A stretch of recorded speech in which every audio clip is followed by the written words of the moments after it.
Hi, Vibrant Souls. Welcome or welcome back to the channel. If you're new here, this is Vibrant Soul Tarot, and I'm super grateful and super excited to have you here, of course. So today's pick a card reading that we are going to be looking at today is a you versus them, what's going on in the connection reading.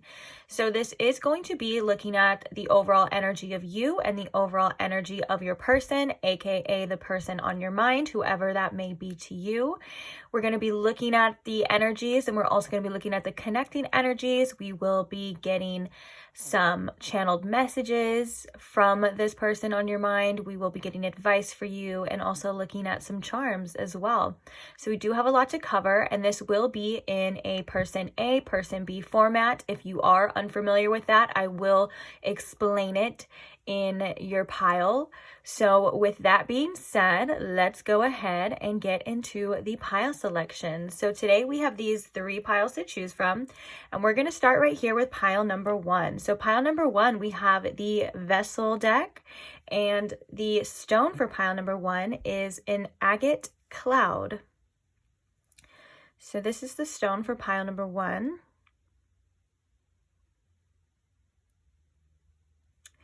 Moving along to pile number 2, we have the Audacity deck, and on top of that, we have this clear quartz pyramid.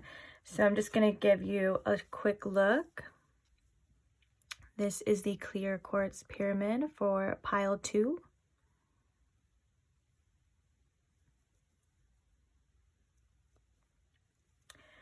Then moving along, last but not least, for pile number 3, we have the Wild Unknown Animals deck. And on top of the deck, we have this hematite turtle. Almost completely left my mind there, but it's a hematite turtle.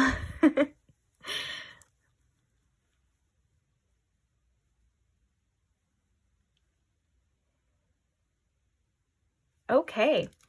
So please take your time in choosing your pile. If you do need more time, you are more than welcome to pause the video here.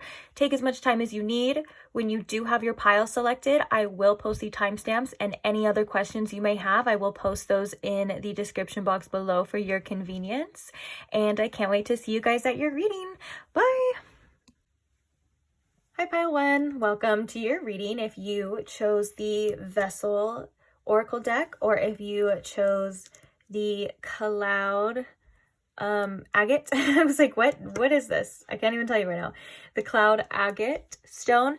Actually, if you've watched a couple other readings, we named him in the readings, and his name was Klaus. So if you chose Klaus the Cloud, then welcome.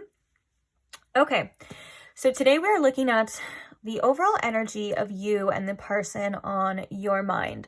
So as you can see, this is going to be in a person A, person B format. I got these little things so I can remember who I'm referring to, because sometimes I get a little confused.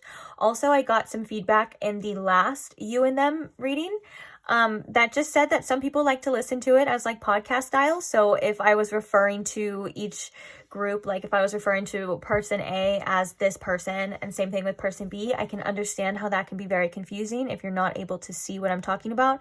So I got that as well, like as a reference for me to be like, okay, remember to say person A. To help you guys out as much as possible as well. Also, the visual can probably help you out a lot too. So with that being said, if you are new to person A, person B formats, basically you are going to find the side that you resonate the most with within yourself. If like, this is what's happening with me, this is how I feel, or you feel like this is your side, whatever it is.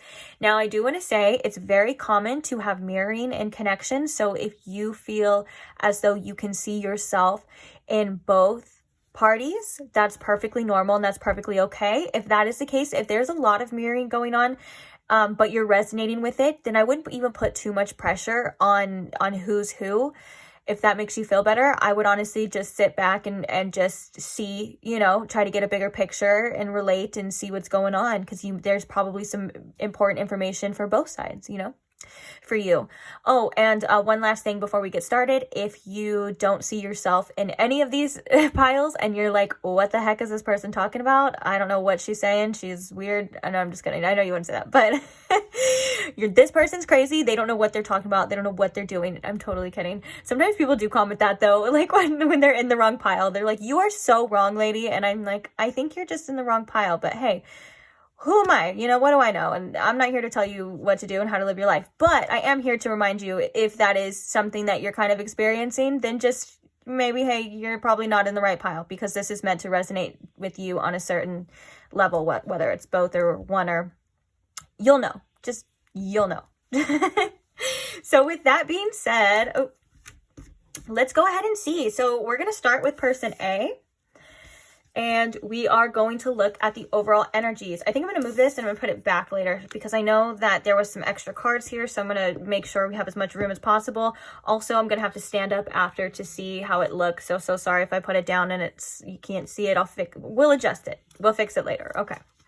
All right, so person A, the first card we have for them and the overall energy of them towards this connection and towards you is we have the 7th chakra, Archangel Uriel, coming out.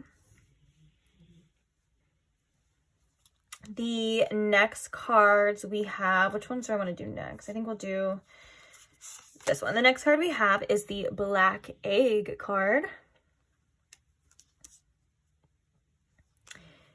The next card we have is the Neptune, the planet Neptune here coming through.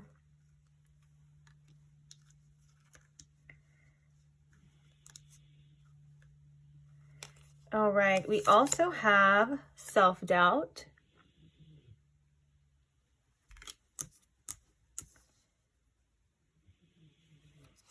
We also have make. And we have the 2 of D's as the last and final card for person A. Okay, let me take a quick look. Oh, that's better than I thought. We're doing great, guys.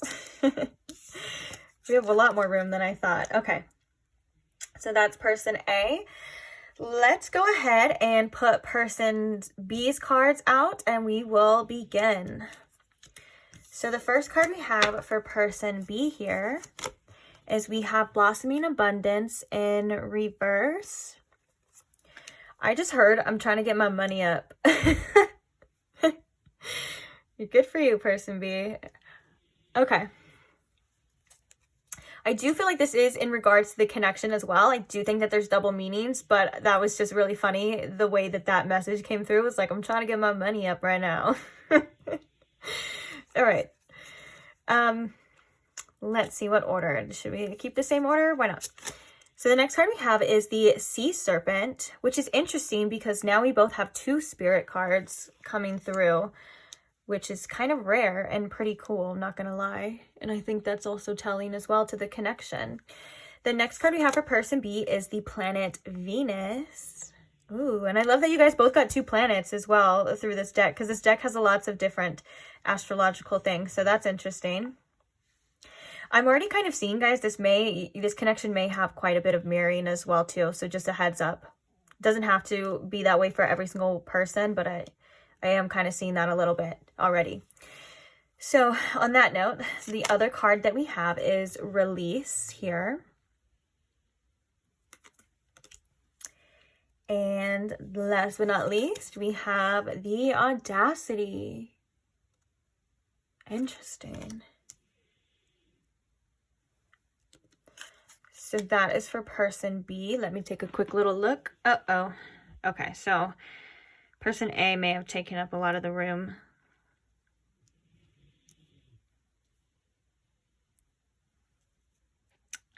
Silly person A. Good enough. All right, and then quickly, the connecting energies we have is the Weight of the Truth and the Pilgrim. Wow, that's deep. That's heavy for the connecting energies. And this kind of means, guys, that I feel like these connecting energies are coming from both parties. There's, oh, okay. The weight of the truth, I feel like, is very telling to kind of what person A is going through as well. And I feel like person B is going through this weight of the truth energy here, which we will talk about. Don't worry, I will explain it a little bit. But I feel as though person B has seen this truth first. Before they've seen the truth within this connection and within person A, whether that's the potential, that's how they feel. And I feel as though person A has seen the truth.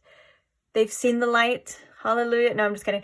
But you get what I'm saying. Like, they've seen the truth in regards to like how they feel in regards to this connection. There was some kind of awakening happening here, so of like some deep feelings, some kind of, it could be an epiphany, but I feel like this was something that kind of happened over time. So I feel like they are starting to see this recently, and I think that's the difference. So now it's like both parties are carrying the truth of how they feel, and it feels very heavy, and it feels like no one's expressing this to each other, and it feels like they're kind of just trying their best. Both parties are trying to just accept what is happening, but they've also learned so much about themselves, and it looks like this connection has brought both parties to an amazing and very in-depth inner journey here with this pilgrim. This is an inner conquest as well. But it does feel like there is a lot of sad energy coming through here, even depicted in this picture. So on that note, you're probably like, let's talk about person A. Let's see what I'm seeing here.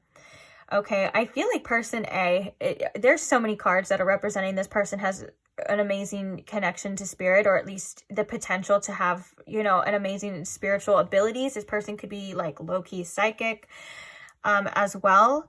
But there's also this energy of not trusting themselves. So this person does get divine guidance a lot, but they have this habit of not seeing themselves clearly and not seeing things clearly through, I think, unprocessed emotions. And maybe even this person had a tendency of self-sabotage. Oh, I'm sorry, person A had a tendency of self-sabotage here. And they could have been in an energy of like addictions, whether that's to physical substances or just addictions to how certain things made them feel.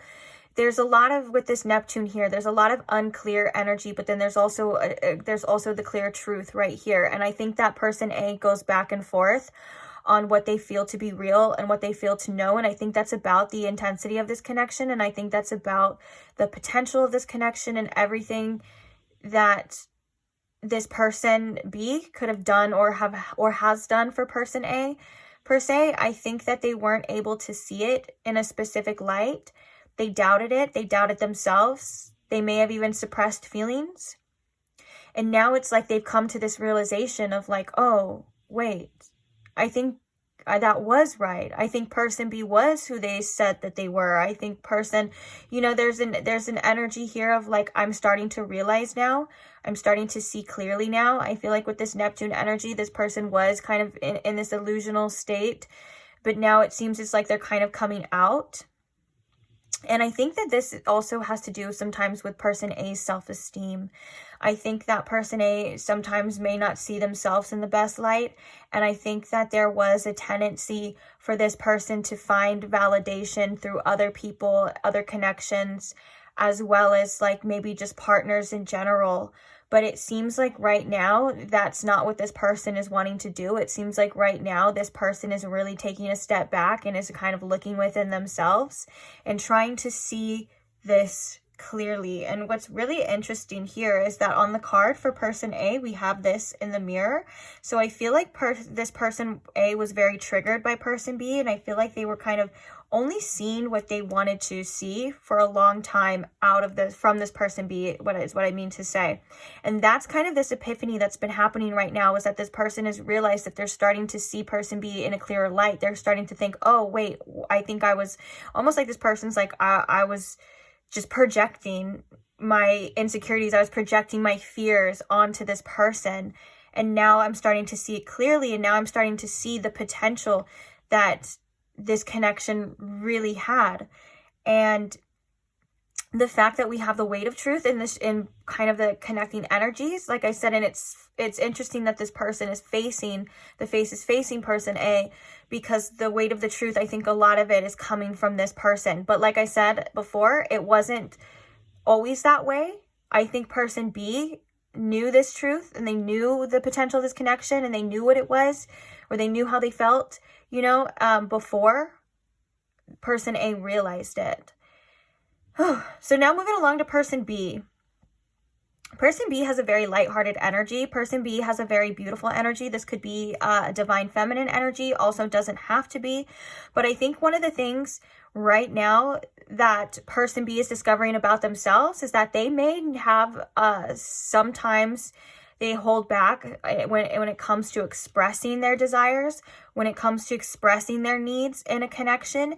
And I think that that causes person B to have certain regrets because they feel as though they may have said more or done more, just in their own kind of form of judgment with person B here. But right now, person B is really in their own energy. Like, person B is really like, I need to focus on, what was the message at first? I need to get my money up. They're like, I need to focus on myself. I need to focus on my peace of mind. I think person B right now is really trying to let go of anything or anyone that disrupts their peace or is anything less than what they feel they deserve right now. And like I said, I would not be surprised if there's a tremendous amount of mirroring that you're already getting within this connection. There's literally a mirror right here, so I'm going to take that as a sign. Oh, and that's what I was going to say too. The imagery in the mirror for person A is what this person is trying to release. It's the same thing as well here, which is, I think, very telling too.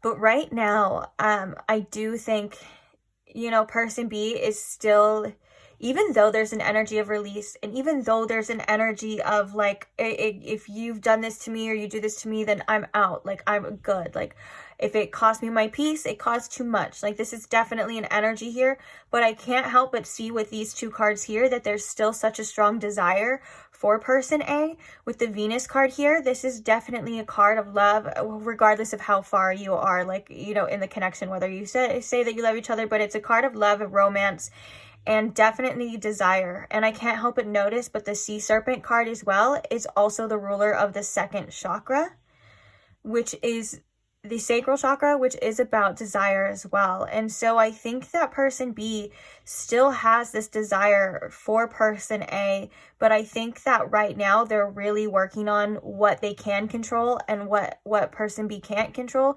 And right now person B is like, I can't control person A's actions. I can't control how they see me. I can't control how they view me. So right now I have to do what I have to do. And that may be hard at times, but they feel as though it's like, right now for them, it's kind of like life just goes on. And I think that with this release energy here, this is something that this person is continuously trying to release. Person B is continuously trying to release here. But there's just I'm getting like a message of the overall feeling of like this. It's like this person A seems to like always be in their heart still. It's like person A seems to always be in the back of person's mind still. When person B thinks about maybe like romance or even like having a good time, like say for example, person B is like laying in bed and they're like, oh, I'm kind of feeling like I want to explore, you know, my sexual side. I don't know how to say that for YouTube's guidelines. Sorry if that sounds weird. You get what I'm saying, right? It seems like the first person they kind of think of is person A. And I think that there's a lot of like not wanting to do that. I think that there's a lot of like trying to push it down, because the weight of the truth for both parties is the acceptance of right now, you guys, for whatever reason, seemingly can't be together, or for right now, it's not going to work. For some of you, you know, you could have found out some truth, or vice versa. There could have been some truth found out in this connection that made either person A or person B like kind of have to pull away. Like, for example, with all of this release energy and this audacity, I would say maybe person B feels that they were wronged, or person B feels as though that they weren't getting what they deserve or what was necessarily meant for them. So that may have caused them to be in this energy and want to pull away. And with this blossoming abundance in reverse in regards to the connection with person B, I think that this is about them kind of really trying to accept as well that whether or not this kind of connection is at a halt right now, or it's not going in the direction, there's so much potential here. Person B saw so much potential in person A that I think that for a time, or maybe it still is, it's really hard to let go. And I think that there was such a mutual attraction and such a mutual desire here that it's still felt, I feel, between the two parties.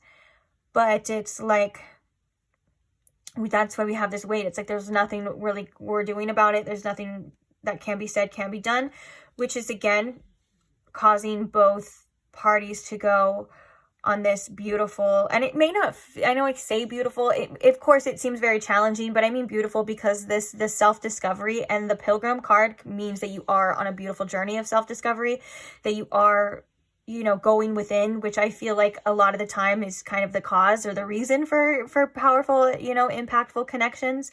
Is like if there's something that we're triggered by, there's something going on, it's usually coming from within, or there's something within us calling to us. So I just call it beautiful because I feel like this is exactly what both of you are meant to be doing, or at least should be doing. It's like if you can't control the connection itself, or you can't control what other people are saying or doing, it's like at least you know that there's always the answers that you seek are like within you. You know, it's like there's a lot of truth coming to the light. There's a lot of things coming to the surface, and it's overall seems to be very healing, very, very healing for both parties.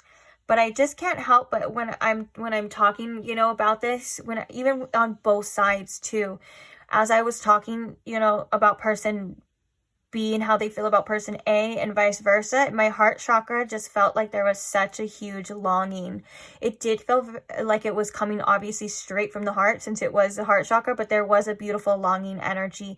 And I think person B has gotten to a point where they feel they got a little bit stronger, and I feel like person A felt like they were strong for a while, or they didn't need it, and then all of a sudden it seems to be hitting person A. So it's like right now it's like the same kind of impact, but just different timings. It's kind of what I'm getting here for person A and person B.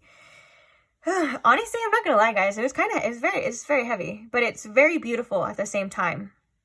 It's not heavy in a bad way. It's like it feels as though there's a lot of like things coming through that just want to be expressed, want to be seen, want to be heard. And I can see there's both person A had a trouble expressing their truth for a while, or seeing the truth for a while, and person B seemingly has had trouble expressing their desires and their own needs within this connection as well.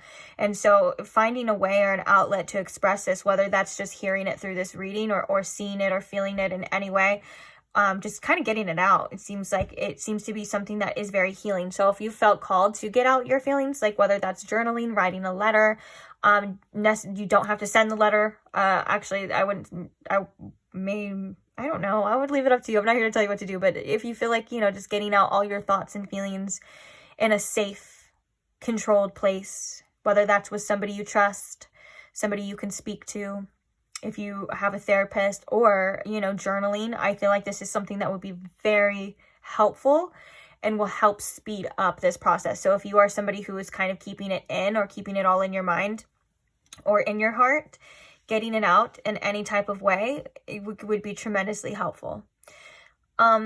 So with that being said, we're going to dig a little bit deeper into, dang it. So I was just going to go straight to the channeled messages.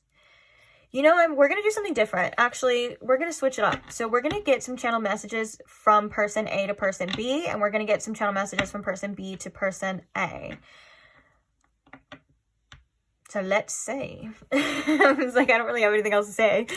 Let's see. So Spirit, if person A could say anything to person B about them and about this connection, what would it be? Okay, so we have, I messed up, I know.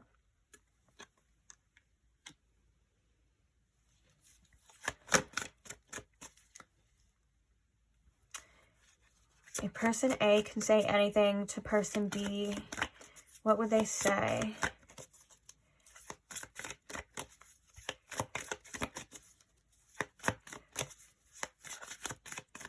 They don't want to talk, huh? Oh, just kidding. Spoke too soon because now we have way too many cards coming out. Okay, so we have hold me in your arms. We also have betrayal.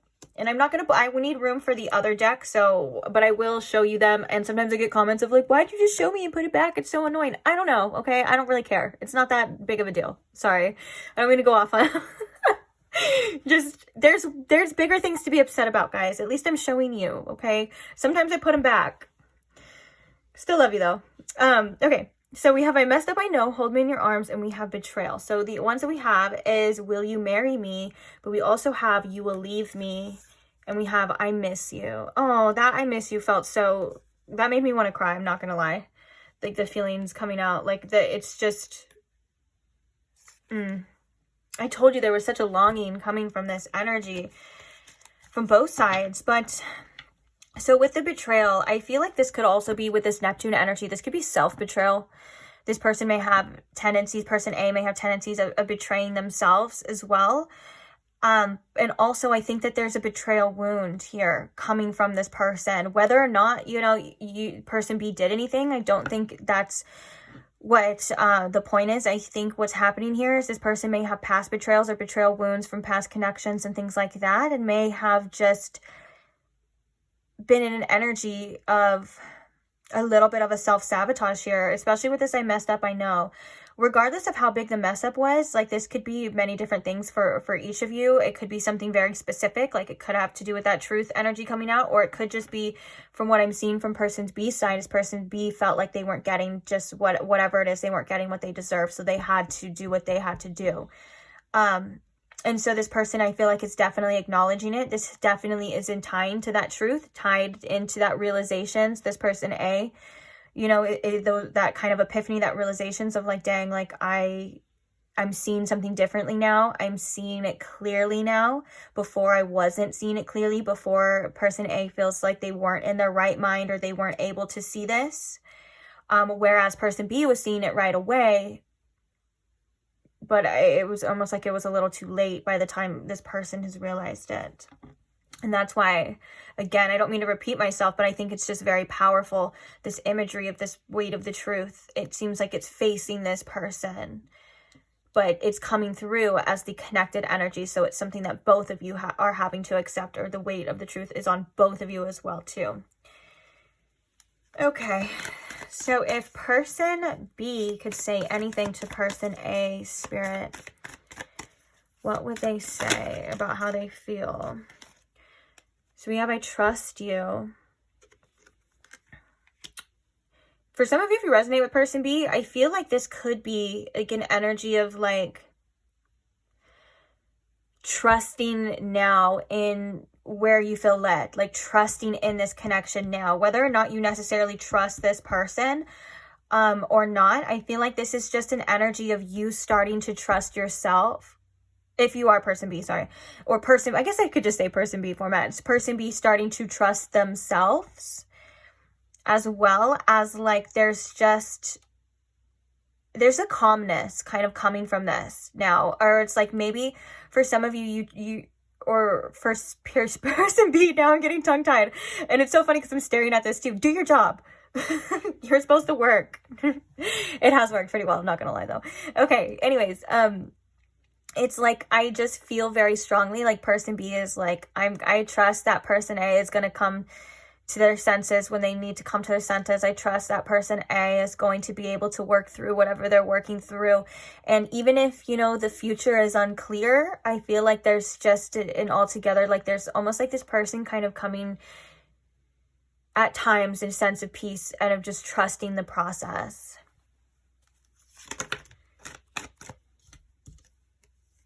So we have you complete me.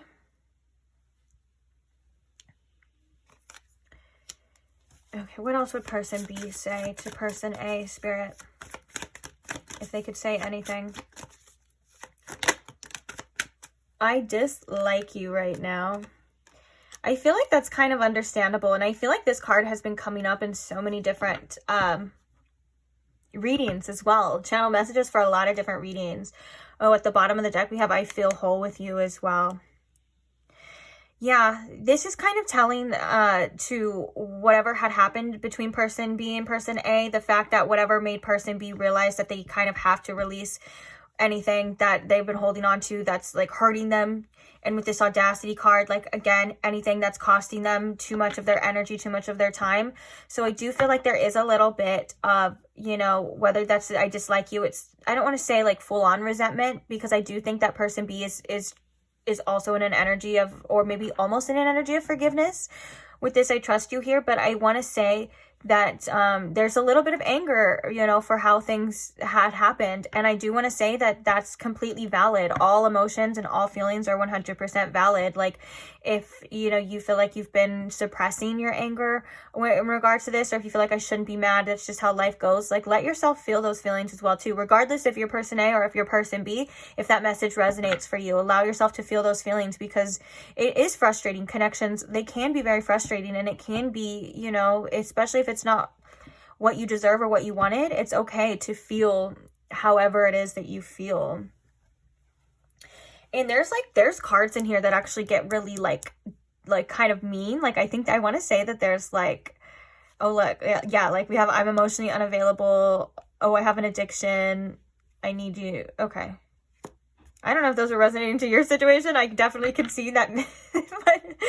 but what I meant to say, what I was trying to prove, the point that I was trying to prove here is that there's cards that say like, I hate you, or like, I don't want you, or you know what I'm saying? And so this is kind of very passive.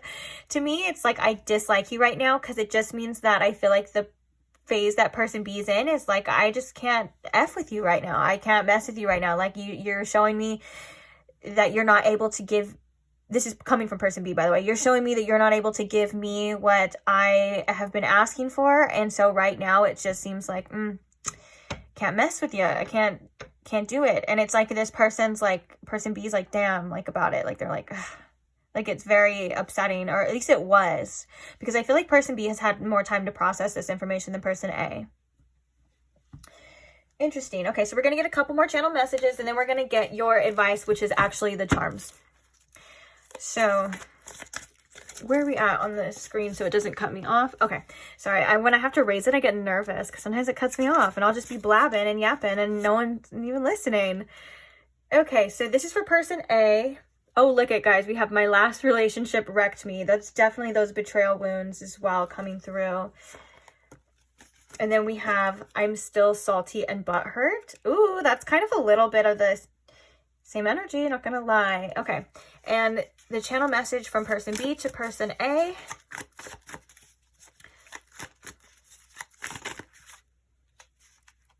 Oh, did one flip over? I don't know. Channel message to person B to person... Oh, here it is. I'm head over heels for you. And you make me so proud. That's interesting. You make me so proud, I think is about...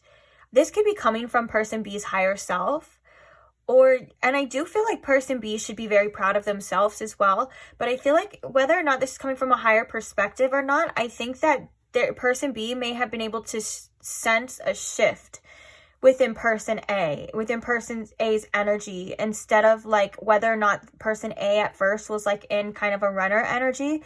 That doesn't have to be the case for all of you, but it could have been. And it's like they're starting to shift, they're starting to realize, and this person is really starting to heal a lot of things. And so this you make me so proud, I feel, is kind of telling to that as well. So this could be coming from their higher selves, or, you know, person B could quite literally feel that way, like they're very proud of this person and what they're been able to overcome as well. I do feel like there's a very strong mutual respect here for each other's like spirit, like energy. Like there's a mutual respect of like this person A at times is in awe of person B, and same thing, person B sometimes just has a lot of like admiration for person A for whatever reasons. It could just be there's just love there, like coming from the heart chakra again, because that's where I'm feeling it's coming from. There's just like this unconditional love there, regardless of what happened or what's going on in this life. It's just something that you can't really ignore or can't really like let go of. It's just there, which is something that's really beautiful at the same time. And it's something that we all have within us for every single person. You know, we have the capacity to have unconditional love and hold unconditional love for every single person. But a lot of times we realize that through connections as well. Okay. Let's get one connecting energy. So this is going to be from you and them both. So person A and person B both. What is one message that is a connecting energy for how they both feel, Spirit, about... Okay, that's way too many. I'm sorry.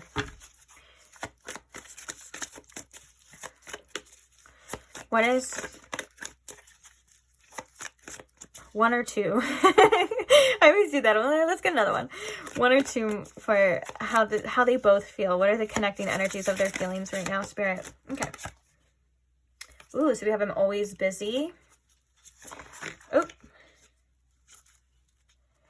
So we have, I know I messed up big time, which is kind of telling me there's regrets. We have, I'm sorry I hurt you. I'm struggling mentally right now, and I messed up. I know I messed up big time. Please have patience with me. I do think both parties have their own regrets in their own ways, regardless of whatever that is. I feel like, you know, we all sometimes wish that we could have done something differently or said something differently, or sometimes people will go to the extent of sometimes wishing they didn't do it at all, do anything at all. You know what I'm saying? So I do feel like that's kind of a very mutual energy and very understandable to have. I do think that with this, I'm always busy. You know, both parties have their own lives and have things to do. And obviously keeping busy is going to stop you from like reminiscing and ruminating on something that you can't control. I feel like that's kind of in a healthy way for most of you as well, unless that's kind of been a problem for some of you before, then maybe that's just a pattern, you know. But for the most part, I think that there's just a lot of energy, kind of that weight of the truth. This could be definitely that weight of the truth. It's just like I wish things were different. And this is interesting that this is the collective, or not the collective, but the connecting energies for both of you, because that's that kind of sadness I was feeling. There's a lot of, with that weight of the truth and that pilgrim, there's a lot of emotions between the two of you that I feel have, like, it's like been sent from each. And it's not like evil eye or anything like that. It's just, there seems to be a cord here, an energetic cord between you and this person, and it's like a little telegraph. There's a lot of different emotions and different feelings at different times as well too. But overall, we have, please have patience with me. And I think this is a very beautiful way to end that, of just letting things work out the way that they're meant to work out, having patience with yourself, giving yourself grace, having patience with other people, understanding that they can only meet you as far as they're able to meet themselves. If they're growing, they're growing. If you're growing, you know, you're growing, and that's all you can really work on and control. So with that being said, let's get some charms here for pile one's advice. What advice do we have here for pile one?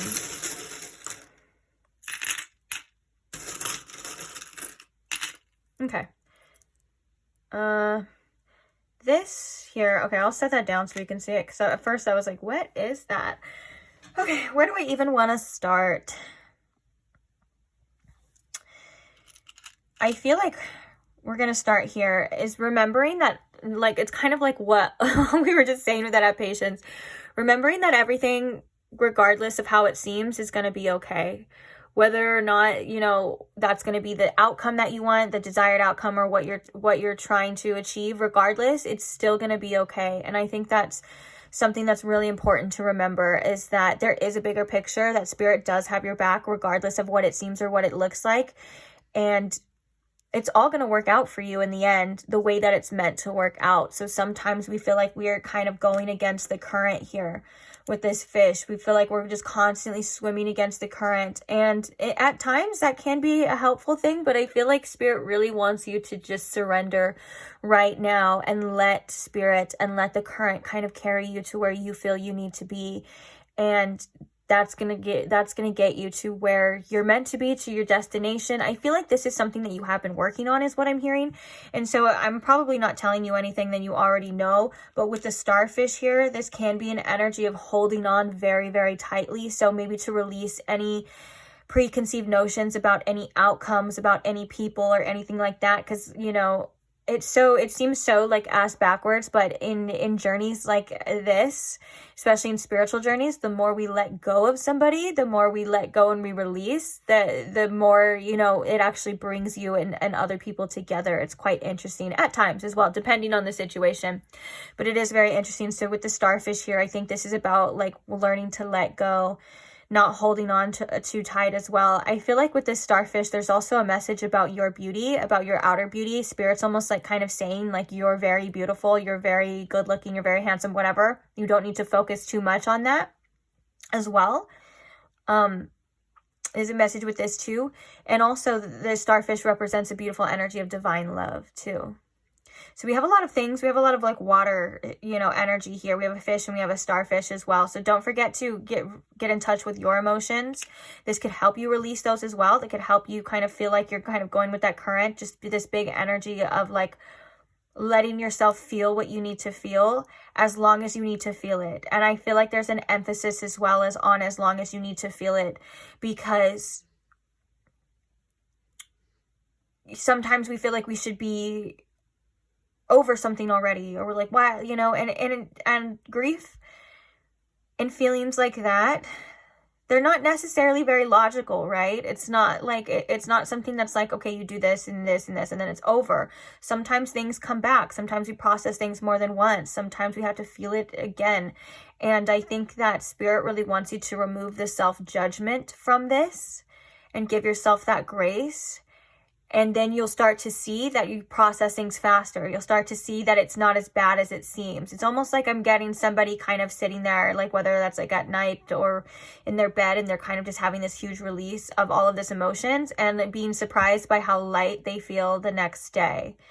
Of course, you can always even like, set your intentions if you're feeling very heavy. Like I set my intention to release this. You know, you are also, you know, a lot more in control of yourself than you actually think as well, which kind of brings me to this one here, which is it's like a sewing machine. It's like an old school sewing machine. So I think that this is about things being woven together, and also you remembering that you are the creator. So if you have something that you want to create, like, you know, like money or work, or if you have projects that you've been working on or wanting to finish, this is your sign to definitely do that as well.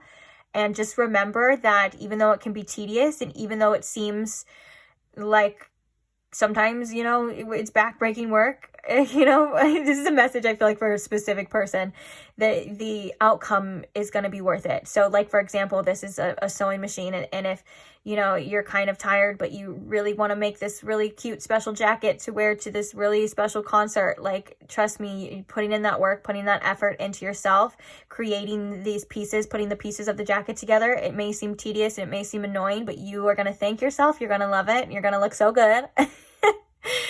Metaphorically.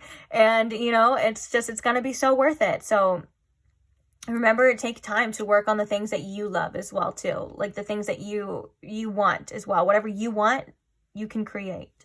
So remember that too. We have beautiful. I told you, you were beautiful. You're beautiful enough already. Like, it's fine. Don't worry too much about outer appearance. Like, I feel like that's not your problem here. I'm not saying you have a problem, but you get what I'm saying. That's so funny that was actually flipped over the whole time.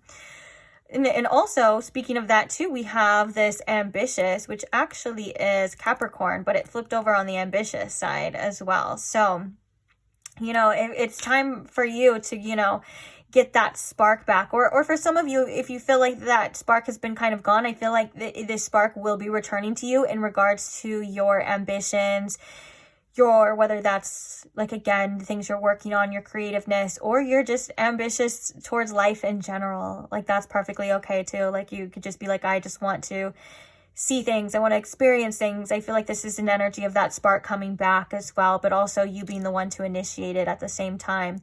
even though, you know, you're very ambitious and you have all these things, we have this beautiful teapot as well. Don't forget to, you know, relax too. Self-care. Self-care is something that's very important. Pour yourself that hot cup of tea, or if you don't like tea, I don't know, do something else. Take a hot bath. Do whatever makes you feel good as well.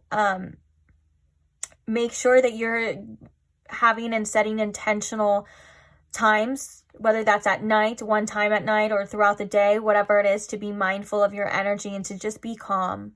That's going to do wonders for you as well too. That does wonders for your mental health as well too, is to just give yourself just any time. Doesn't matter. You can start small, but just time to be calm as well.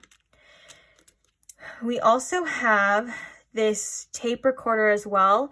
This is kind of reminding me of outdated thinking. The things that you're playing in your mind over and over and over again are having an effect on your subconscious. It's not easy to change those things, but just be aware of what thoughts you're thinking, where you're going. Like, is it about this person? Are you kind of like thinking a lot through the eyes of fear? You know, are you replaying the fearful things in your head a lot, or fearful outcomes? It could even be like to outcomes as well. Be careful of what you're playing in your mind over and over again. But we also have two things of like music and TV. Be aware of what you're consuming. But Spirit's actually telling me a different message with this TV as well, because I feel like sometimes it's good to consume things. Sometimes, like, I have guilty pleasures as well, like reality TVs and things like that I know are just, sometimes they're just so trash, but like, I like it, and I like it because I like it sometimes, okay? That doesn't make me a bad person. That doesn't make me dumb or unaware or not spiritual. You know, you can have things that you indulge in as well, that you don't have to quote unquote fit in with. Like, that's all of that stuff is just baloney anyways. It's all self-judgments, and there are other people's judgments in too. Like, you have to be a certain type of way, you have to do this. No, the hell you don't. Pile one, I'm telling you right now.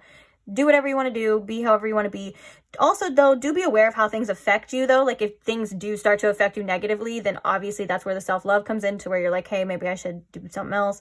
But you get what I'm saying. Anyways, the other message with that as well, too, is that you are able to control your frequency, I think, a lot more than you think. And now I'm not saying that you're never going to be in a negative mood. I'm not saying that you're ever going to like be low, or, you know, you can't be high vibing all the time. But there's also an energy here of you being able to tune into higher frequencies. Ask your spirit guides as well to raise your frequency. That's something that I've been forgetting to do, but it works tremendously. You can even envision like this kind of TV, like this dial-up with this, or like an old school like thermometer, and just act like it's your frequency. And then when you envision turning it up, I promise you, you will feel it's all within your mind. It's all very powerful as well. So I think that this is something that's like, you're able to tune into higher guidance when you need to. So use that to your advantage. Hey, I do. But, and this right here, the tree of life, I feel like you are growing. You are going through a lot of expansion right now. And this may be why, you know, sometimes we go through uncomfortable situations, or we feel certain ways as well. It's good to remember that sometimes when you are feeling challenged, or when your old beliefs or these old things, or you feeling like you're being uprooted per se, since it's the tree and it's uncomfortable, sometimes it's good to remember, just to remind yourself that this is growth. This is it. Like, you know, you're not doing anything wrong just because you feel bad sometimes, or you feel challenged, or you feel this longing, or you feel this growth energy. It does not mean that you're in the wrong place. It doesn't mean that you're doing anything wrong. In fact, sometimes it's quite the opposite as well too.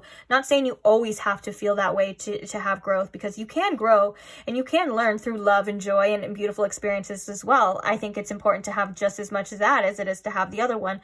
But the message for you specifically is that you are growing and you're not doing anything wrong. And so I keep getting reminded as well through these messages that you may be a little bit more harder on yourself than you need to be, whereas that's where you should be, or what you're doing, or how you're doing it. I think that there's a little bit of a self-judgment mask, or like cloud that needs to be kind of taken away. Hey, cloud, that needs to be taken away. And so you can just see yourself as just somebody who is just living their life. You're doing the best that you can. You are a human. You have feelings. You have experiences. You have doubts. You have worries. You have fun. You know, all of these are what make you you, and they're what makes the human experience the human experience. So when we're judging them, saying we should feel this way or we shouldn't feel that way, it really does, it just makes it not fun anymore, not good. Like self-acceptance, I'm telling you, is the key to sometimes to just enjoying life again. Sometimes we're so hard on ourselves, and we just need to accept the fact that we're all of these things. We're beautiful, we're jealous, we're, you know, we're fun, we're also boring. Like all of those things, you know, can be represented of us at different times. And also just looking at it through the eyes of love and saying that that's okay. That's okay that I'm like that. That's okay that I'm sometimes a little bit grumpy. That's okay that sometimes I'm not, you know, my best self. And that's okay too, that some days that I'm just on it. Like some days I'm just on point, you know, they're all a part of our story. And so with that being said, I feel like this is kind of the overall message here for you, specifically pile 1, to accept all of these beautiful things. And there's nothing unlovable about you, whether or not you believe it or believe that or not. There's nothing unlovable about you. You can ask Spirit right now. So yeah, we have the little coin as well too. I love that it's the Queen. I think this is about you keeping your sovereignty, but also focus on your money. Get that money up. There seems to be, whether that's whatever you resonate with, there seems to be a collective energy, especially right here. We have Taurus, and I am filming this, whether or not you're watching it, I am filming this in the beginning of Taurus season. There's a collective energy of us, you know, getting some stability here. So I think that's definitely a message of you deserve great things as well too. You deserve to be taken care of. You deserve to feel comfortable, you know, financially, and don't you freaking forget it. So sorry if I was talking fast. They really didn't want this to cut me off. And I think, let me see. It didn't. Oh, it's a blessing. It didn't. So I'm glad you're still here. Thank you so much for being here as well. Thank you to all who like and comment and share your stories, and thank you to all who support, like especially like liking. That's such a simple way to show support for this channel and show that you were interested in this video, or you would like to see more, or just say, hey, I see you, you know. It means a lot to me as well. Specifically, or especially I should say, my subscribers. You guys mean so much to me. I'm so grateful for every single one of you, and I can't wait to see you guys in the next reading. So if you are not subscribed and you don't want to miss out on the next reading, you are more than welcome to subscribe now. Also, it's just a bonus that there's tons of timeless tarot content already posted, and I can't wait to see you guys there. Bye. Hi Pile 2, welcome to your reading if you chose the Audacity deck or if you chose the Clear Quartz Pyramid. Either way, welcome. This is your reading. So today we are asking about you and the person on your mind. We're going to see what's going on with both of you. And we're going to see some connecting energies as well. And we're going to get some channel messages, and we're going to get some charms. We got so much to cover. I am excited. So as you can see, this is going to be in a person A, person B format. If you are not sure how that works, basically you and your person are either going to be person A or person B, and I'm going to leave it to you to decide which one you resonate the most with, is going to be which side you feel like you are on.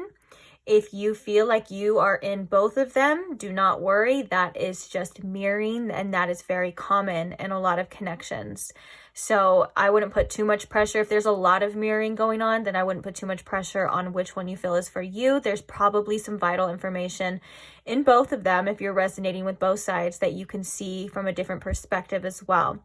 Now, if you resonate with none of them and you're like, this person is just saying things, I don't know what the heck she's talking about, then that just means that you are not in the right pile. And the good thing about that is that there are 2 more piles for you to choose from, or another reading, another time. I don't know, whatever you want to do. I'm not here to tell you how to live your life. I'm just here to tell you that if you don't resonate with any of the information, then it's just not your reading.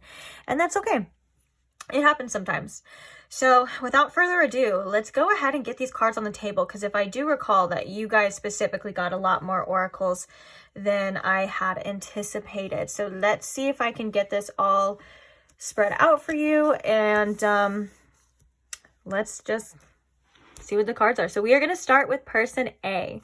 So the first card we have for person A coming through is we have the Angel of Balance for their overall energy. The next card we have for them is Sagittarius. We also have fear.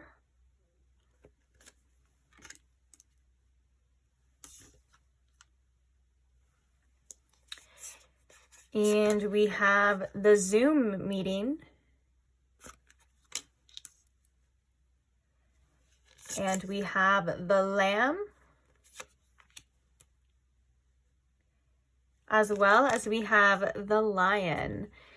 That is so Twilight coded. If I've ever seen any Twilight coding, it's literally, what is the quote in there? So the lamb fell in love with the lion. If you don't get your Twilight ass out, no, I'm totally kidding. But that is so funny. That's so perfect. And I don't mean to hate on Twilight. Actually, that would make me a hypocrite because I used to be very obsessed with them. Still am. If it's raining outside, trust, I'm putting on Twilight.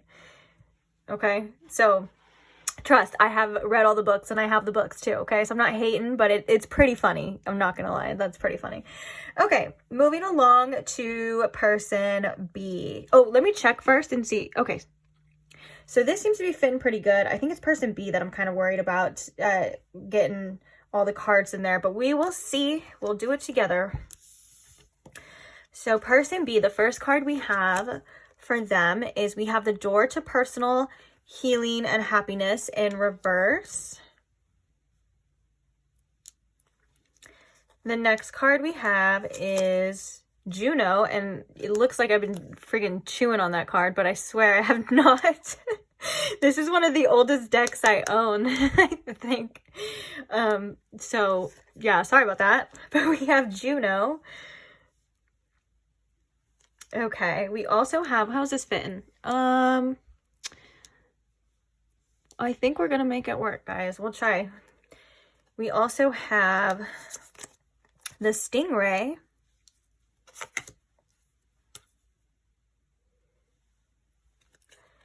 We have romance.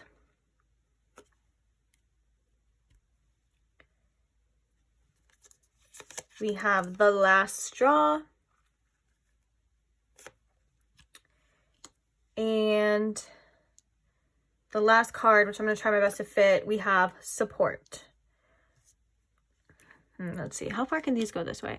Okay, I'm so sorry if they're all not in the camera. I do apologize. I know that can be frustrating to some of you, but, and I know it's frustrating if it doesn't look like aesthetically pleasing. Trust me, I feel the same way, but I felt called to take these cards that came out, so here we are.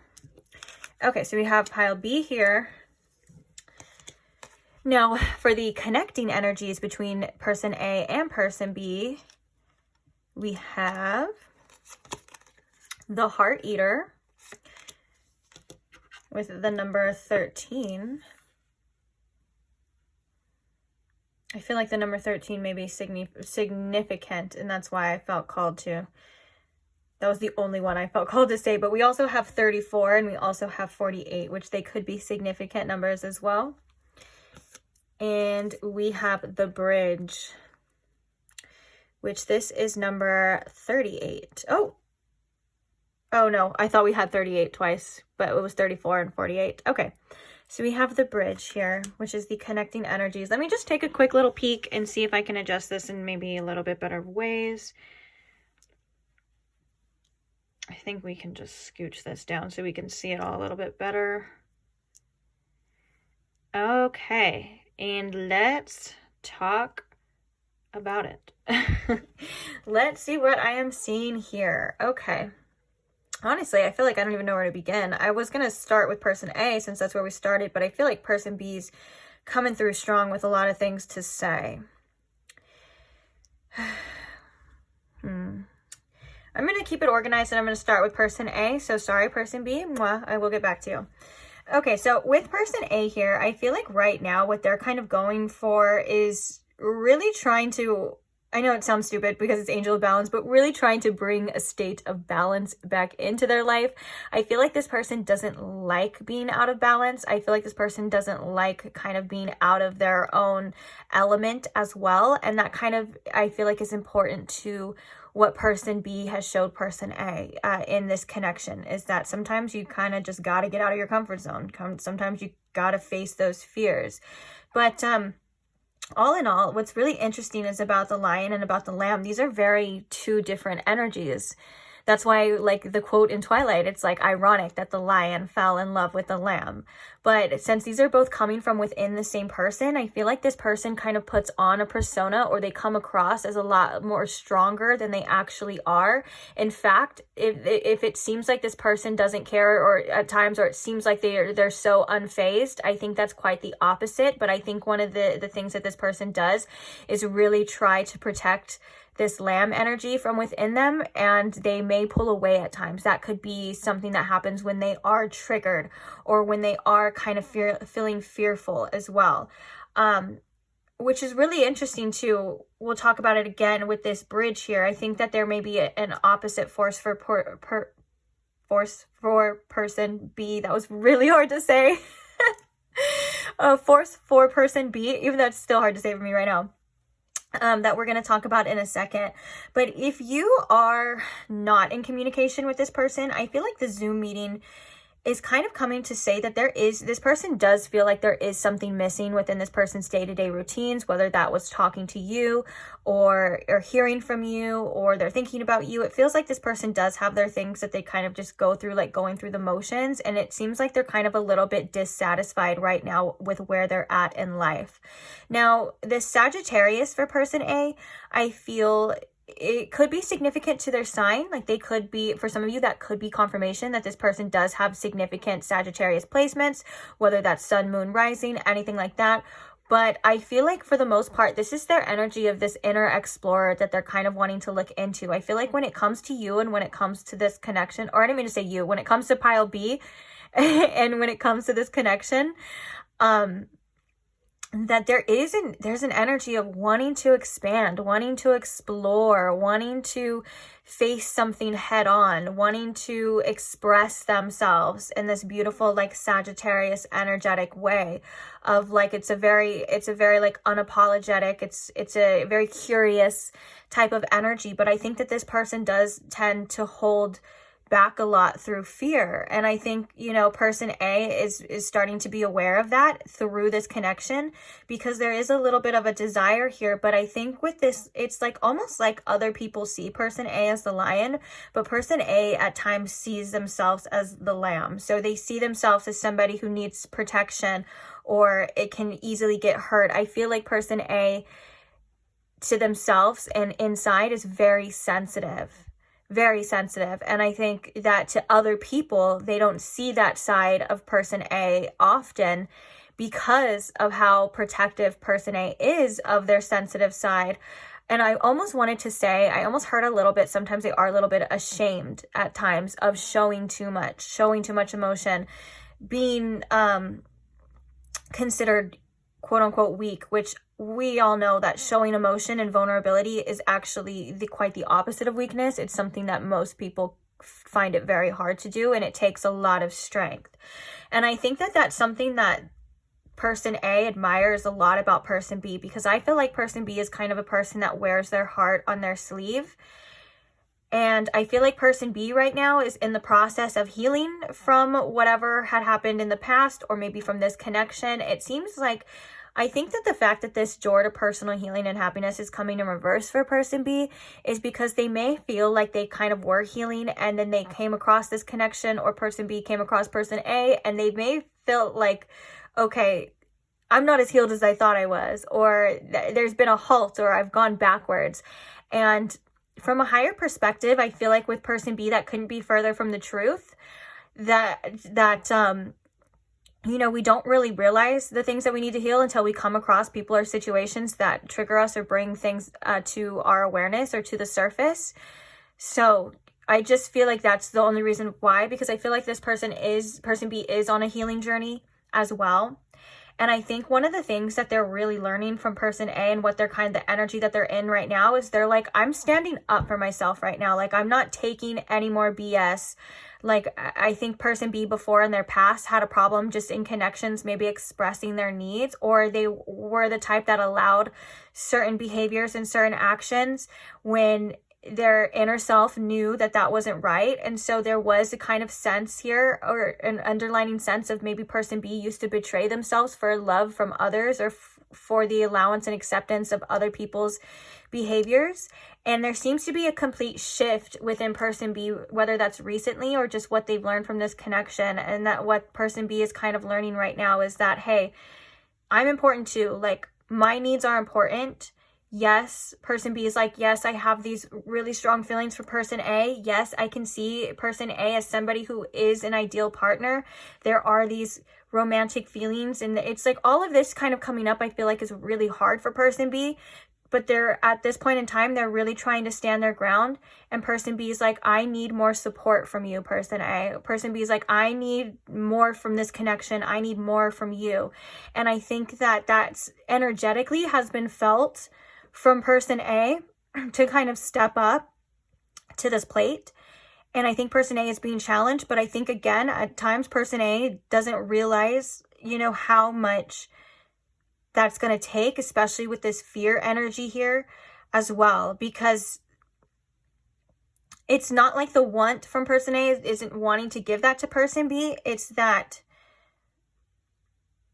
there's just, I think person A has specific blockages when it comes to connections. And I think person A lets fear drive the boat, so to speak, more times than they let their curiosity steer the wheel, if that makes sense.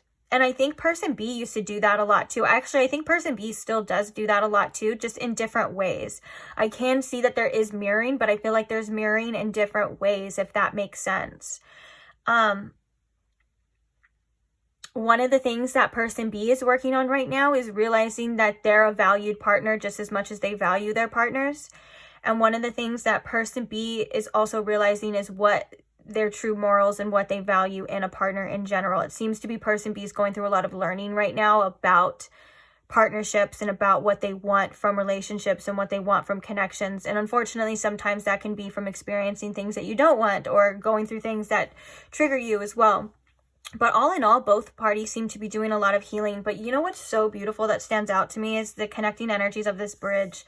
It's like, no matter, because I feel like this heart eater is kind of coming through of a lot of kept pent up, whether that's energy or messages, or just it feels like there's been a lot of triggering coming from either one or both sides, to where it feels like they don't know if they can trust each other. Person A, person B with the heart eater here. It's like they don't know if they can trust each other, but also there's an energy here of turning inward and almost maybe wanting to blame themselves. And I think that's coming, it's the connecting energy, so it's coming from both parties here. But it's like a need for more self-compassion and a need for more self-understanding. But it feels like this could also be a fear of like having a heartbreaker type of energy of like, this person's only out to get me. And since this is coming from the connecting, I'm assuming that that's fears from both parties, both sides, person A and person B, of like, well, I think that this person may just only want to hurt me. And even if that's not the intention, or even if each party doesn't feel like that's the intention, like they're out to hurt them, it's just they feel like there's an that's going to be an inevitable like cause, it feels, whether that's subconscious for some of you, like for person B that could be subconscious, and for person A they may just be very guarded in that as well.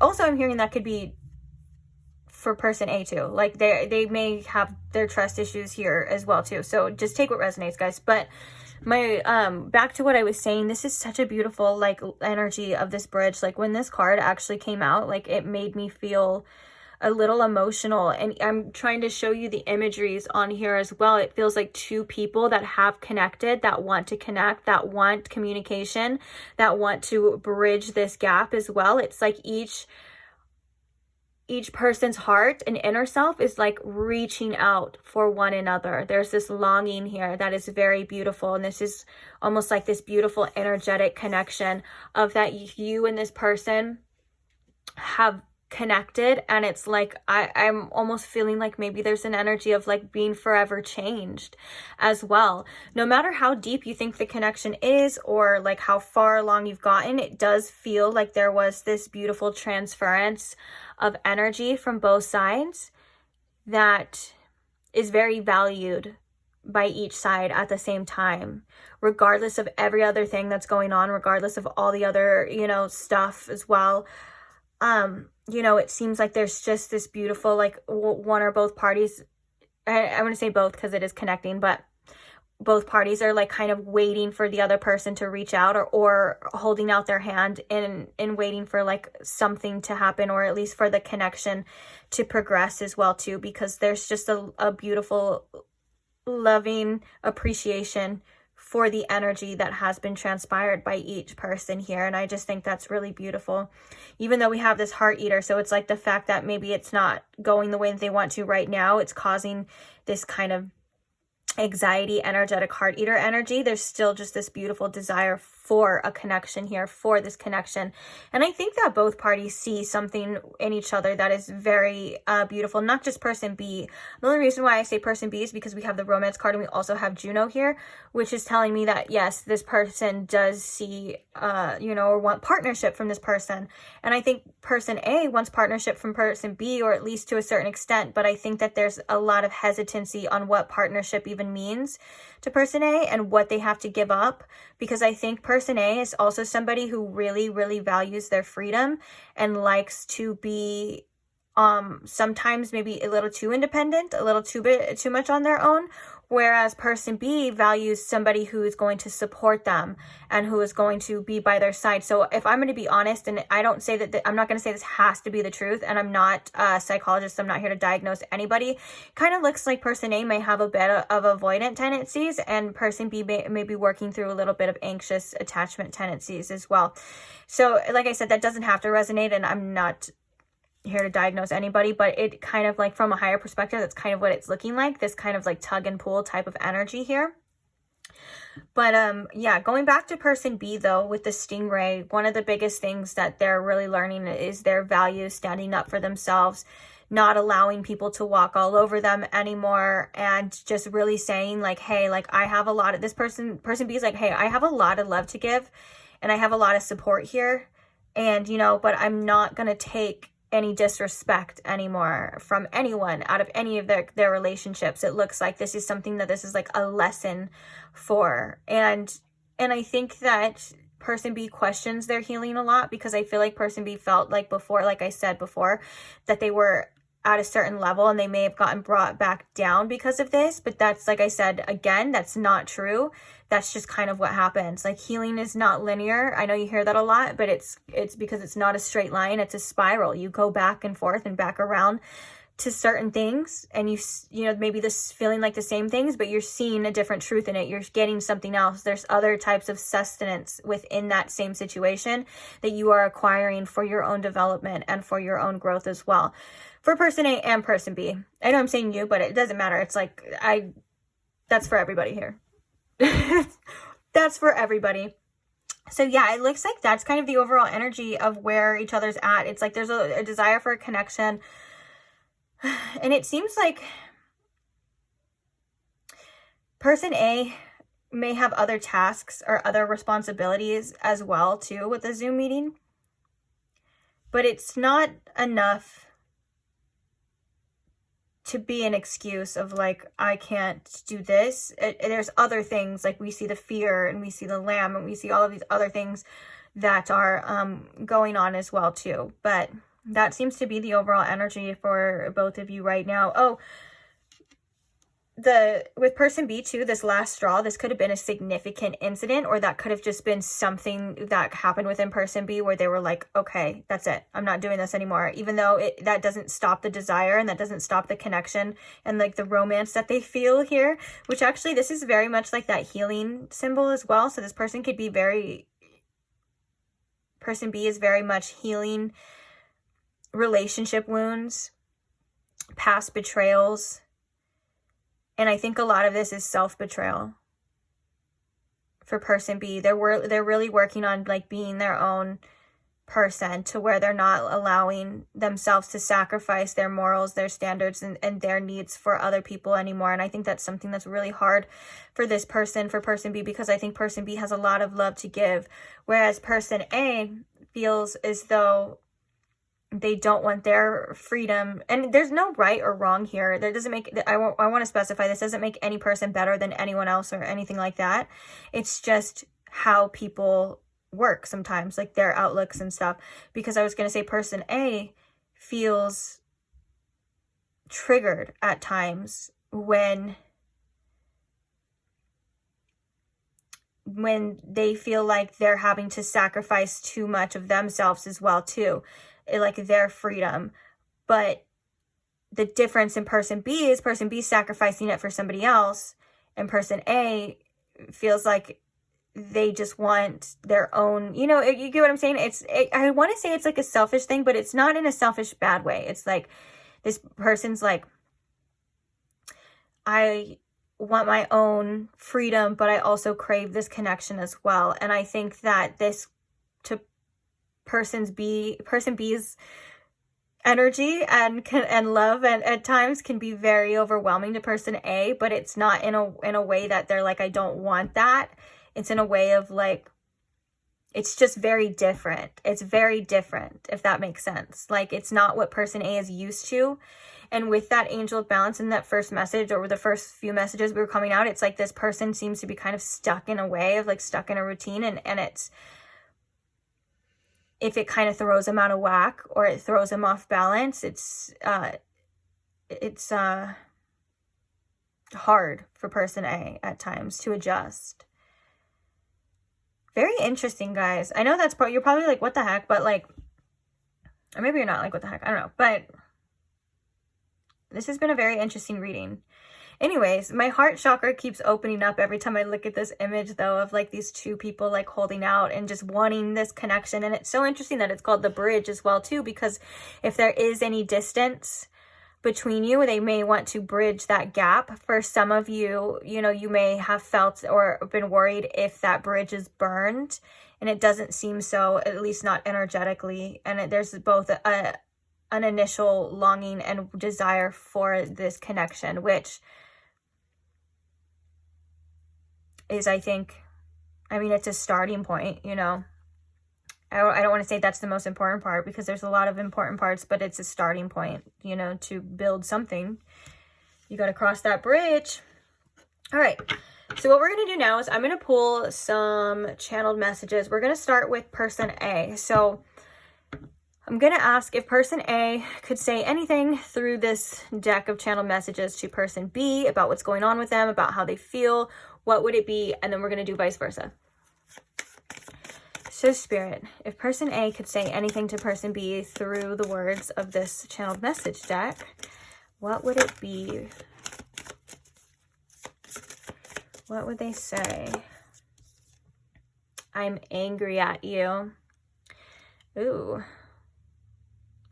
That's interesting, because whatever had happened with this final straw, then it may have made person A angry. Yeah, it could have, or upset. Like if person A did something that person B didn't like, or, you know, did some certain behaviors as well, or just wasn't giving person B the support or whatever that they needed, the reason this final straw, it seems like this person still is a little bit angry about it. We have I'm emotionally unavailable popping out too, which I was kind of sensing that. We were kind of seeing that within the, not like it's not that they're 100% emotionally unavailable, but like it seemed though like there's kind of seeming an avoidance of emotions here. Whereas person B seems like the person, like they have all these cup energies and this romance. They're like, you know, a very emotional, naturally emotional person who feels like they need to express their emotions. And I'm also hearing that person A really likes that about person B, though. It's almost like an opposites kind of attract energy. Like person A finds that very intriguing about person B, you know, contrary to popular belief or contrary to what you would think. They find the differences very attractive with person B, which is interesting. It's almost like this energy of like, you're not like me. I like it. Like, I want to know more. I want to see more. You're different. Okay. So what else would person A like to say to person B, please? We have I'm scared. And will you stand by me? So we definitely have that fear energy coming through as well. This could definitely be fears about what the future holds between you and them. And also like with this, will you stand by me? Like this person wanting to know, you know, are you going to be there for them in the future or anything like that? Which is obviously for person B to decide. But we have you belong to me coming at the bottom. So we have another channel message deck as well, but I want to get this deck out for person B too. So this is interesting energy, but it seems like,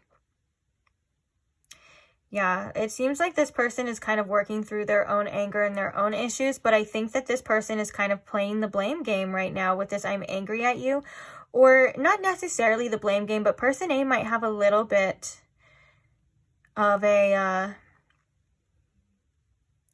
what would you call this, spirit? Without being like mean. I guess there's only one way. Sometimes they kind of feel like the victim in a lot of situations when in reality that's probably not the truth. And I would say that, you know, that one of the things that a lot of spiritual people actually learn on their journey is that they are not the victim. So this person may victimize themselves at times as well. Or I'm also hearing for some of you too that this person is just kind of angry at the way things happened. It's not necessarily all pointed at you. I am sensing that there is a compassion here towards person B. Oh, I don't know why I keep saying you. I'm sorry. Maybe there's a majority of you that are resonating with person B. So I apologize if you don't, and I'm just saying you. That's why I have to put the little sticker things too, because I get all the messages start flowing, and I apologize. But back to what I was saying, this person may not be necessarily angry directly at person B. They're kind of just mad at the situation. Just mad at the way things have happened as well. Maybe even mad at themselves too. I think that there's just an energy of this. It's not necessarily 100% directed, although it can be for some of you, to person B. Okay, so now going towards person B, please. Spirit, what are some messages from person B to person A?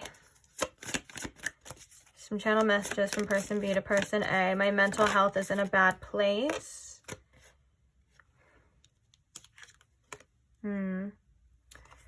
Right now, yeah, person B seems to be kind of going through it a bit mentally. We don't fit together. I think this we don't fit together from person B is definitely those lessons that they've been learning about what they require from a partner, what they want, what they need, as in support, whether that's support, loyalty, just being there, you know, they feel like that's definitely been apparent, is that person B feels like they need more from person A. So maybe they're like trying to just accept the fact that they're like, okay, it's not going to work right now. Like it's not working. It wasn't working. So now they're kind of like,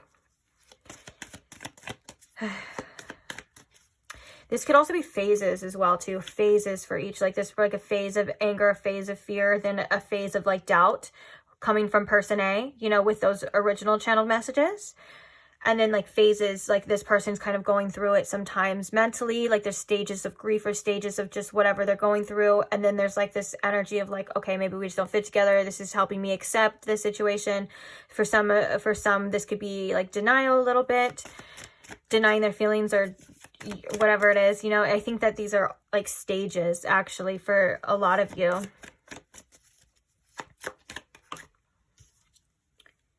Oh, we have I'm emotionally unavailable coming from pile B. That's interesting. Oh, no.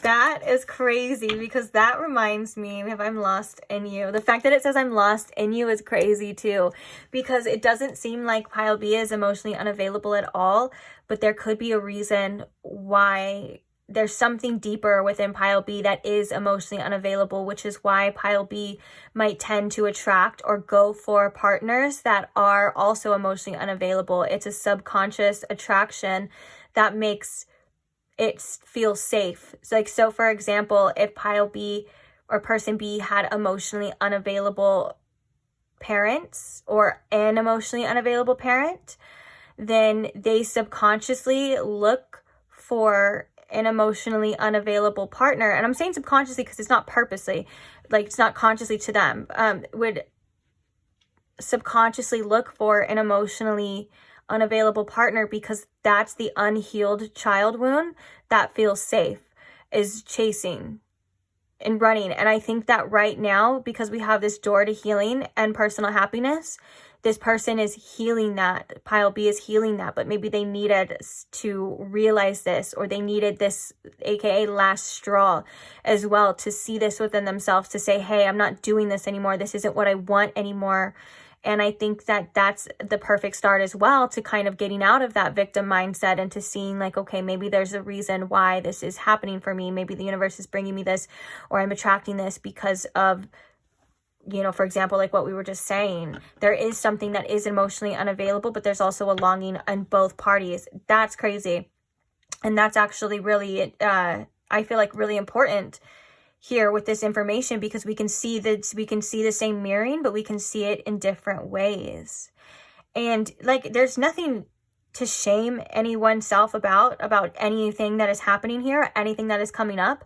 These are things that we all naturally have to realize and go through. Like, trust me, I can relate to both of these as well too, through my own personal journeys, through my past as well. And so the only reason why I'm even saying that is because there's no need to be ashamed of what had happened to you, or why you used to do things, or in any way or shape or form. This is how we learn. This is how we grow.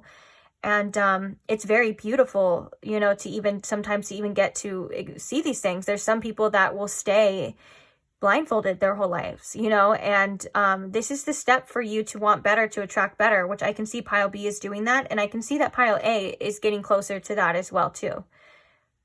I think there's kind of just different stages for a little bit, which is normal, and that's okay as well too. So all in all, this has been a very healing connection for both of you, I can see. All right, so if pile A, person A, I don't mean to say pile, but you get what I'm saying. Person A, Spirit, if they would like to say anything else to person B, any channel messages for person B, please. You are my soulmate.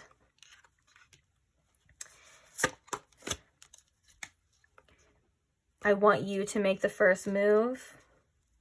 Yeah, I can see that. That's such a pile A thing to say. Person A thing. I don't know why I felt like that's so right.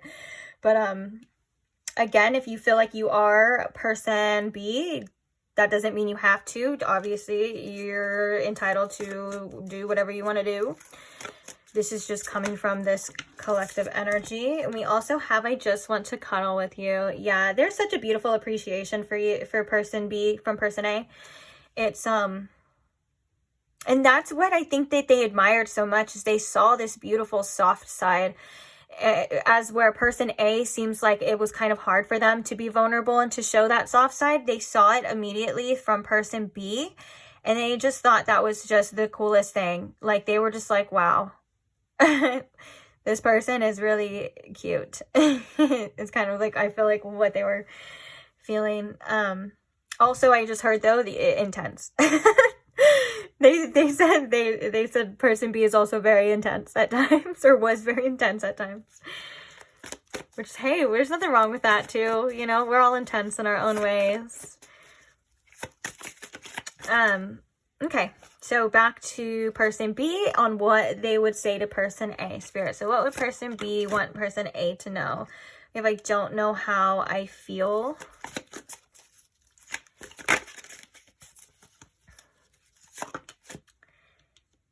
We have, where did you even come from? And one more, please, Spirit. Message from person. I blamed you for things that I did. We also have, stay with me forever.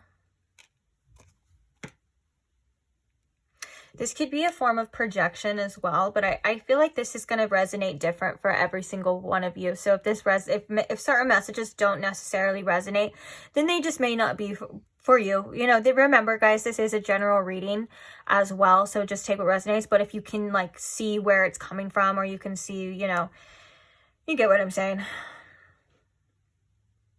Yeah. Again, like this stay with me forever, you are my soulmate, I just want to cuddle with you, is this very much this bridge energy that we've been seeing here.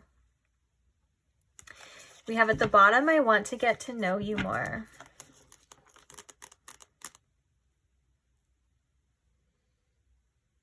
And you know what's crazy is I think person A stirred up these romantic feelings in person B. And I feel like it almost seemed as though like person B was kind of like minding their own business and was like, I don't want to be in love. I don't want to be in a relationship. That doesn't have to be the case for every person B, but you get what I'm saying? They're like, I don't want to be in love. I don't want to be in a relationship. And then they're like, and they met person A and they're like, well, I want to be in a relationship with you.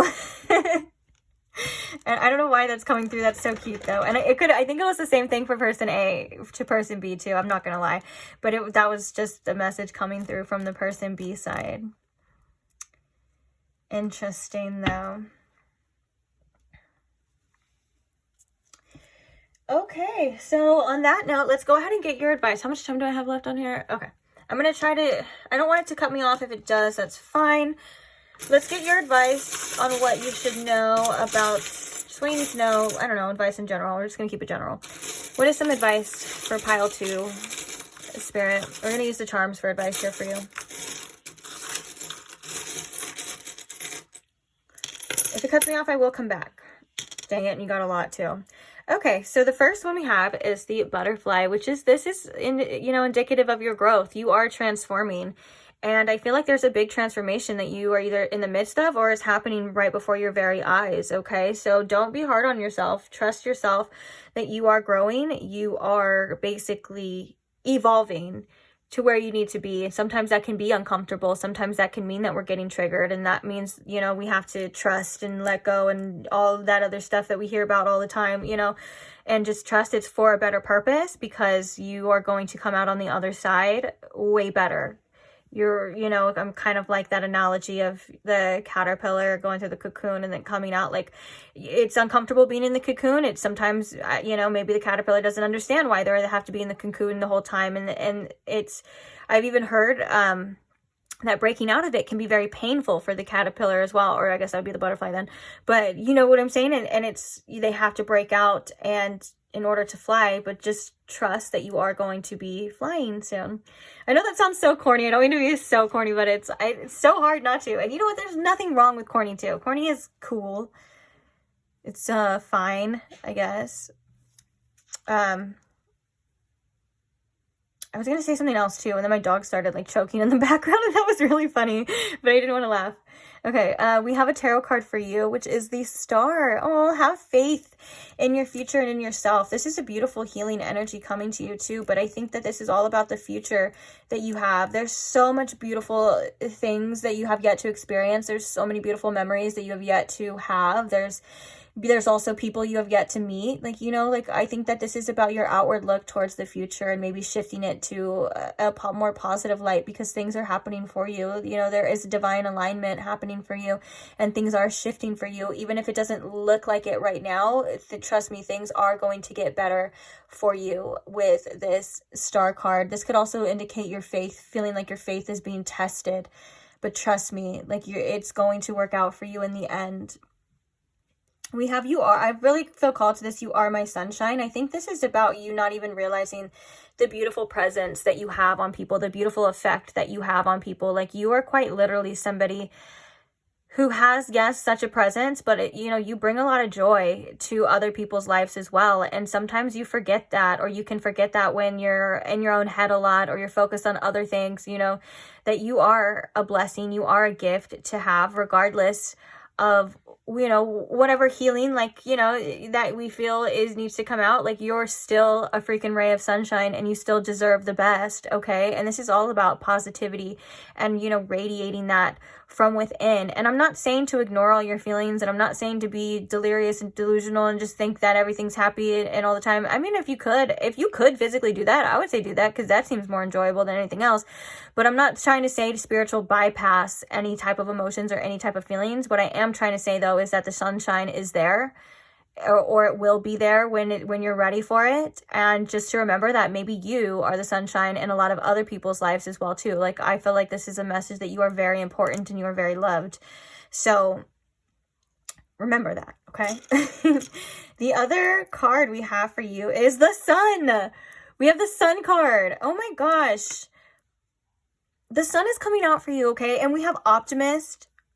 Listen, pile 2. I'm going to need you to remember that good things happen to you. I'm going to need you to remember that the possibilities are endless. Positive outcomes exist. I'm going to need you to remember to believe in your good luck. And I'm also going to need you to remember that things just work out for you because you deserve it, that you deserve the best, okay?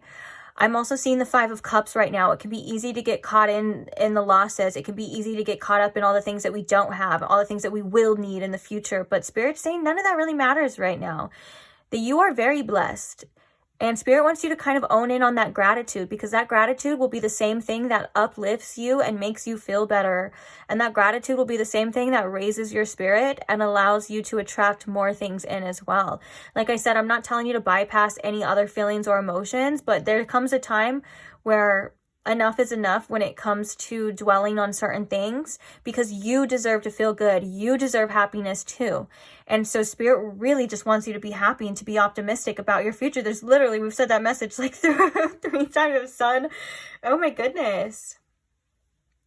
And then we have the World here too with the Love as well. I know sometimes the world can seem like a big dark place, and trust me, at times it is. And there's a lot of things going on in the world right now specifically that are kind of showing that darker side, and it's okay to acknowledge those things, and it's okay to do what you feel is right, like whether that's activism and things like that. In fact, I definitely encourage that. If we're talking about specific things that you feel, you know, you should stand up for people, you know, oppress people, all of that is very important, and that just comes naturally to spiritual people as well.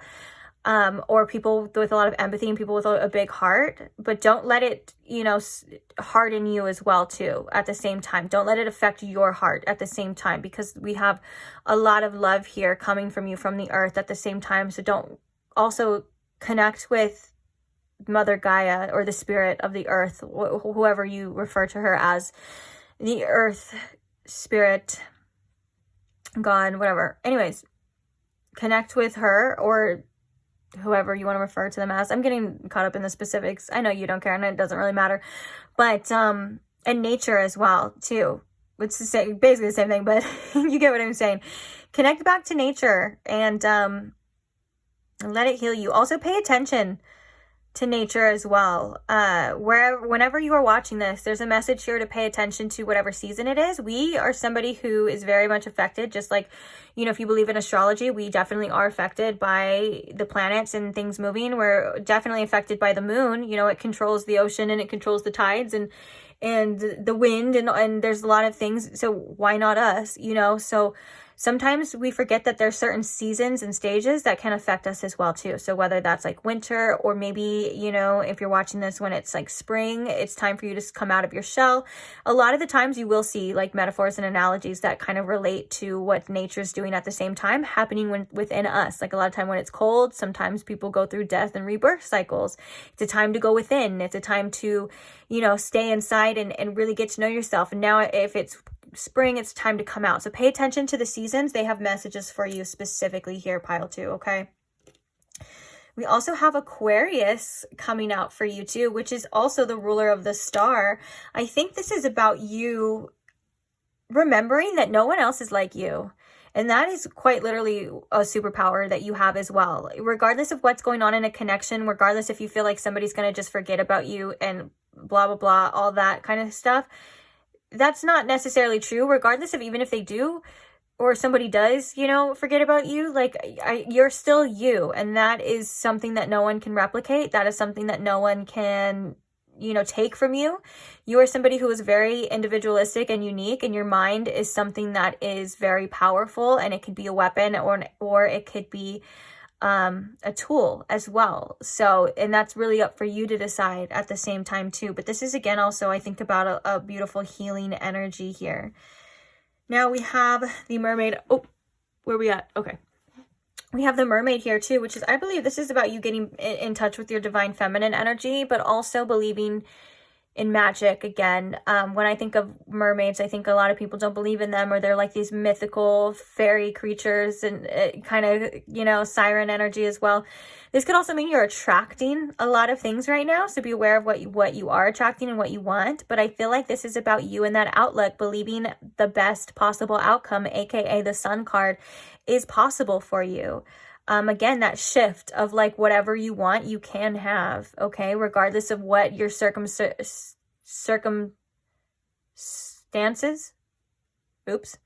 whatever your circumstances look like right now, it doesn't mean that you're not able to have anything that you want, whether that's the perfect relationship. Well, not perfect, but you get what I'm saying. That relationship you've been wanting, that job you've been wanting, the money, you know what I'm saying? Like, this is about you, I think, starting to believe in that again. Because I feel like for some of you, if you've been kind of feeling like you've been going through it a little bit, you may have felt like you've lost that little part of you. And I feel for a lot of you, that part of you resides in your inner child as well. So connect with nature, connect with your inner child, and bring back that part of you that believes in so much, because you can have it, and it's there for you to believe in, because it should be yours, because you deserve it. You are so deserving. You're also very divinely protected. Okay, we have the angel here. We have the Scorpio with passionate, and we have the Taurus. So yeah, if you feel like getting back into some sort of passion here, for some of you, this is specific, some sort of passion here that you've been wanting to make like money off of with this Taurus energy. I definitely see that being something that you're being divinely guided to as well. Also, we have this lotus here too. Like, this is such a beautiful symbolic energy. For what I feel like this sun energy is symbolizing for you is that you are expanding, you are growing, you're coming out stronger. It's that butterfly energy as well. Lotus flowers are so beautiful, and they represent, you know, enlightenment. They represent spiritual evolution. And also, one of the biggest things that people tend to forget is that they grow in the mud. They have to go through that deep, dark, murky stuff, and they come out on top even better. And so this is, you're evolving in so many different ways as well. And we have this bird energy here too, this kind of bird perched. I feel like there's a message here that sometimes it feels like you may be kind of outside looking in. It may feel like you're watching everyone else have a good time, or you may feel like you're watching everyone else fall in love, or it just seems like there's this outer, like, wanting to branch out, that your time is coming, okay? Spirit says be patient. Also, birds can be a very significant sign for you. This one kind of looks like a cardinal, but it could be anything. It could be a parrot. It could be parakeet. One of those ones that kind of look like Pikachu. I don't remember what they're called. Or it looks like a lovebird as well too. So maybe your lovebird is out there waiting as well for you. But the main message is that your time will come, okay? You're doing everything that you need to do. Things are unfolding for you. Have faith in yourself. There's a lot of energy of needing to stay positive and having faith. And like I said, you don't need to bypass those feelings, but your outlook should be a positive one, because you have amazing, great things coming towards you with this world energy as well too. There's so much out there for you. There's so much love out there for you. And I think that those people and those places and those things, those new experiences, they're looking for you too, subconsciously and unaware, just like you're kind of subconsciously looking for them. So just know that things aren't going to be the same forever, that things do change, all right? And that you are worthy of the best experiences and the best type of love and the best people regardless. And you're evolving at such a fast rate at the same time. It's like all of this deep, dark, we have this, you know, Scorpio energy, and that mud energy is, it's only bringing the sun later. It's like it's going to make the sun feel that much better. You know, like the sun feels that much better. The warmth on your skin feels that much better after you have that polarity of that cold rain and that cold winter. And I feel like this is a very promising message for you. So I'm excited for you, because things are going to get better. And, you know, you look around, they could be not as bad as they seem too. They could be already good for you too. All we need is a little bit of gratitude, because if you have a roof over your head, if you have, you know, you're able to eat or clean water, or, you know, a safe place to go, or even friends, family, you're already pretty wealthy in my eyes and Spirit's eyes as well too. And that's just the start of being grateful for everything. You know, sometimes we take for granted the things that we have all the time, and those are the most important things. Just like sometimes like our family and things like that, we kind of tend to take them for granted, but they're the most important support systems that we have. So just be aware of that and just show gratitude at times if you can, and it shifts your mindset, it shifts yourself. And I think I'm running out of time. I cannot believe it's still going. So thank you guys for being here. Thank you to all who like, share, comment. I love you guys. Love my subscribers. Mwah. If you're not subscribed and you would like to see more, please subscribe, and I will see you there. Bye. Hi, Pile 3. Welcome to your reading. If you chose the Wild Unknown deck, or if you chose the Hematite Turtle, either way, welcome. So today we are looking at you versus them. What's really going on here? So the overall energy of you and the overall energy of the person on your mind. We're going to be looking at that towards you, towards the connection. See what's going on. What's going on with you guys? As you can see, this is a person A, person B format here. So I'm going to leave it to you to decide which person you think that you are. If you feel like you resonate more with person A or you resonate more with person B, that is whichever one you choose is going to be completely up to you. Now, I do want to say, if you feel like you see yourself in both piles or both A and B, then that's just going to be most likely mirroring, as long as you resonate. You know, if it's resonating, I wouldn't put too much pressure. If it's a really mirroring connection for you and this person, like, you can't decide, then I wouldn't put too much pressure on which one you feel like is yours or which one you feel like is theirs. I would just kind of maybe take a step back and just listen, and you may get some important information about both parties as well, if that's how you feel. If you feel like you need to know, then of course, be my guest and you just trust your intuition. You will be able to figure it out. No worries, not too much pressure, I hope. And also, if you feel like you don't resonate with anything and you're like, what is this person talking about? This isn't me. They don't know what they're talking about, blah, blah, blah. Then that just means that you just are at the wrong pile, and that's okay. No biggie, no worries. It happens. There's 2 more piles for you to choose from. And if not, there's plenty other readings, or I'll see you next time. Whatever you want to do, whatever your silly little heart desires. I'm not here to tell you how to live your life.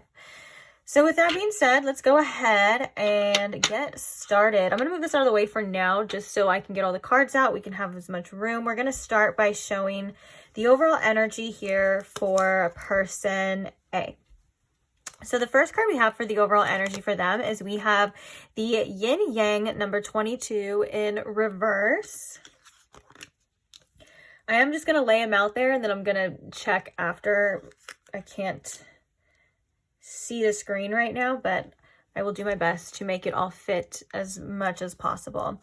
So the next card we have for person A is we have the Firefly.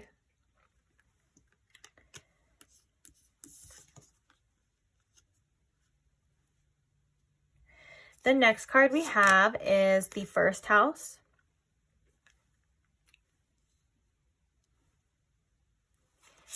Then we have Grieve.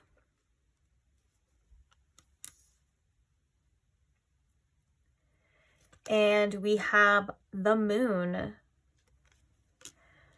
for the last card for person A. Let me see how that looks on there.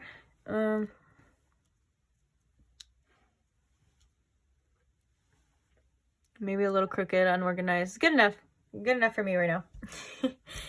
Sorry if it's not aesthetically pleasing. I know that bothers me too, but sometimes I just don't have the patience or the time or the ability sometimes to make it look good. So we just do with what we got, okay? Okay.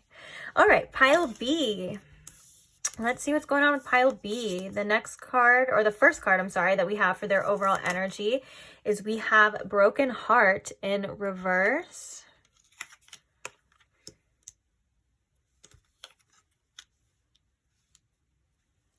We also have the bat. That's funny, when I just showed the broken heart in reverse, I heard somebody was like, oh, that's me. I don't know who that was, but if that was you, hi. Sometimes that happens. So weird. Okay, so we have the bat coming through for the next card. There's a gnat over here. Get away. Not now. We also have Ceres is the other card.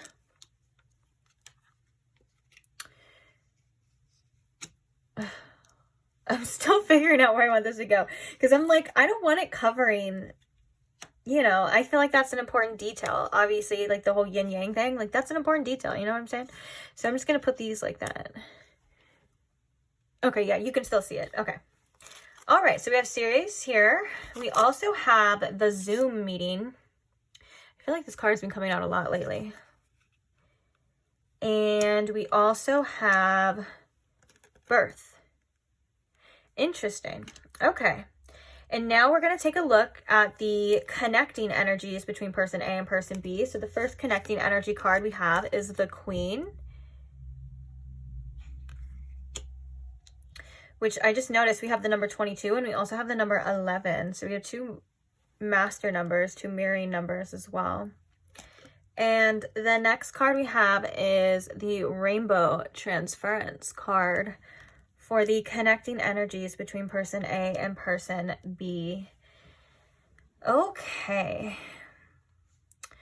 I feel like both these energies, both person A and both person B, are definitely on a healing journey. This definitely seems like a situation that you are in a separation with the grief and the broken heart and all of this energy here. So let's talk about what I'm seeing with person A.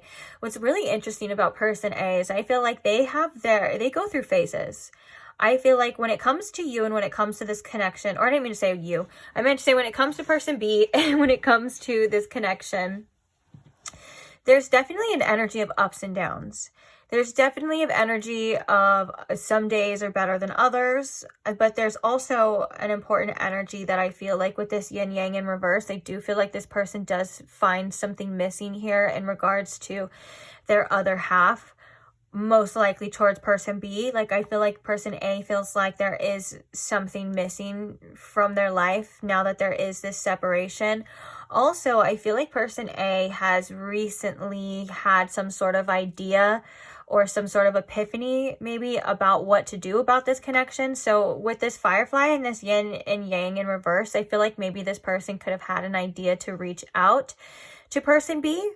For some of you, that could have happened already, or for some of you, that's just kind of like what they've been thinking about. They're like, oh, maybe I should talk to person B. Maybe I should reach out to them.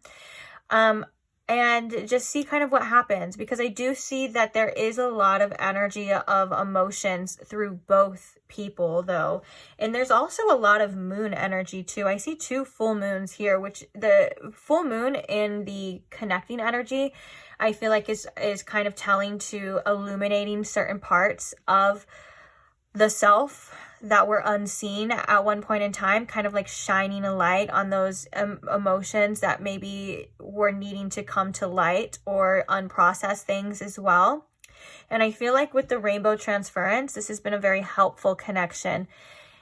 There's a couple different meanings coming to light, but the one I want to say right now, since we're talking about the moon, and is that this has been a very helpful connection energetically.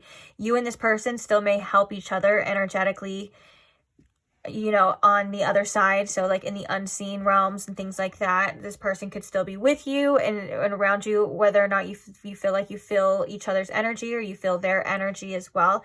Oh, I just realized we have a full moon in the bat here too. Yeah, there's a lot of emotions in regards to this connection as well, to have so much of the moon coming through as well. I feel like the moon also represents fears, and it also represents our intuition and what we feel guided to do, even though we can't necessarily see the light. So now that the sun's gone, it's like, this is what I feel like I need to do. And I feel like that's coming from both person A and person B, if I'm being quite honest.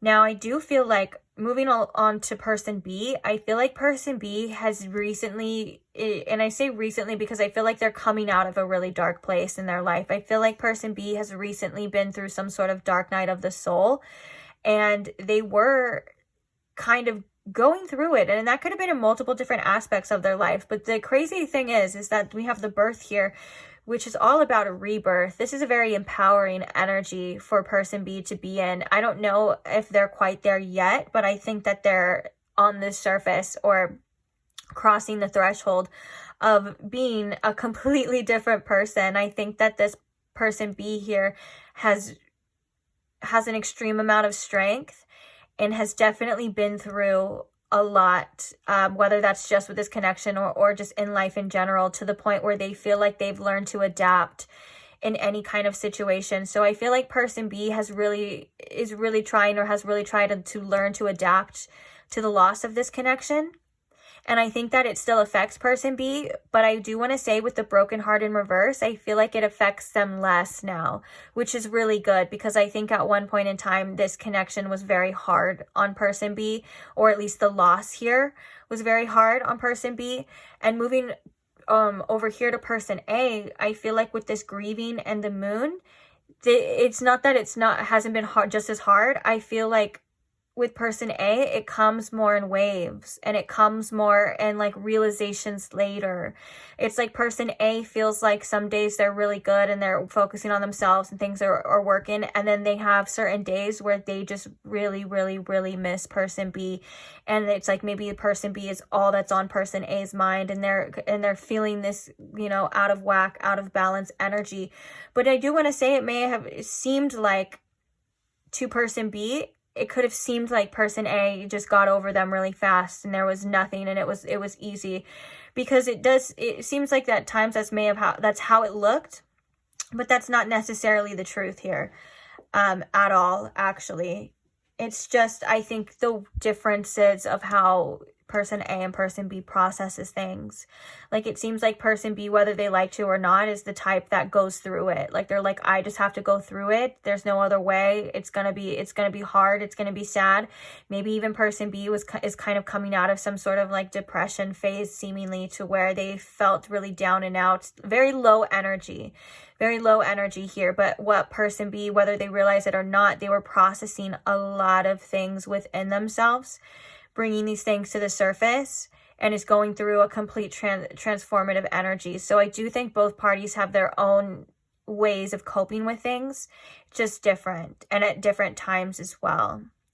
I do think that with this rainbow transference, there is appreciation with both parties. There's a beautiful appreciation of like, wow, like this person was really cool, or this person had so much to offer. It just seems like there was an energy transference that was so beautiful, and it was just like, at one point in time, you could have felt like this was your person, or this is your person, because I'm feeling like that's from both parties as well. But also with the queen coming through too, it seems like this is kind of in this feminine energy of really not doing much about it, not saying anything, just kind of working on yourself, attracting, working on forgiveness. It seems like both person A and both person B are kind of on their own journey. It seems to be a slow and steady one. Hence, we have the turtle, which kind of represents slow, steady wins the race. It also represents having patience and things moving, you know, and maybe it's moving very slow in the physical for this connection. Like, if you and this person are moving in, if you want to move back into a union, or you're moving in just directions in the physical, it seems like it's moving very slowly. But we have 2 air cards here as well, which feels to me that there's a lot of mental energy coming from both parties too. A lot of mental messages, a lot of thinking about each other.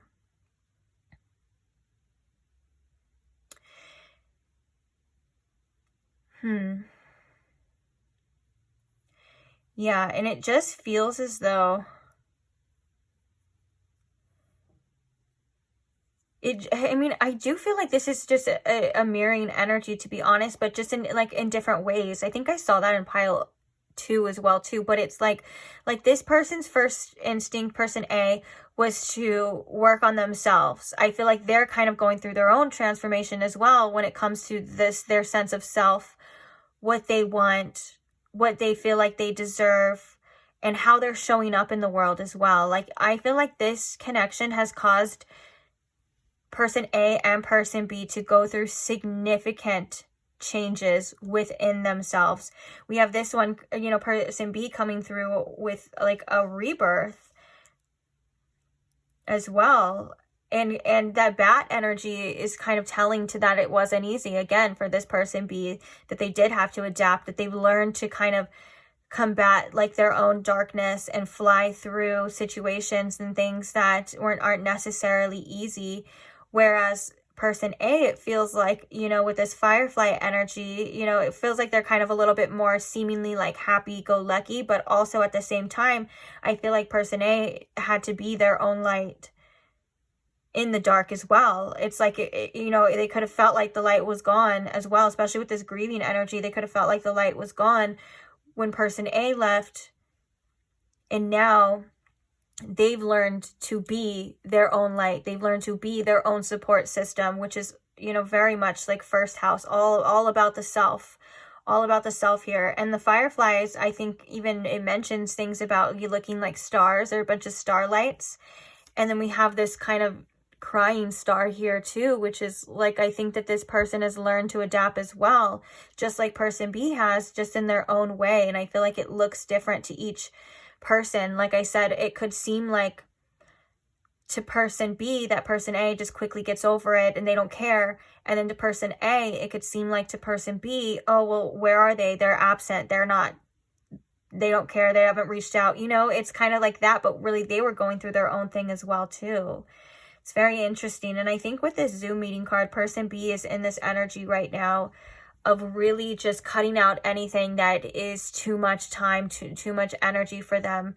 It feels like they only have a certain amount of drive and a certain amount of energy, and that's only going to be focused on themselves right now. Like, it seems like person B is really just focused on taking care of themselves and doing whatever it is that they can do, and being okay with not overextending themselves, and being okay with not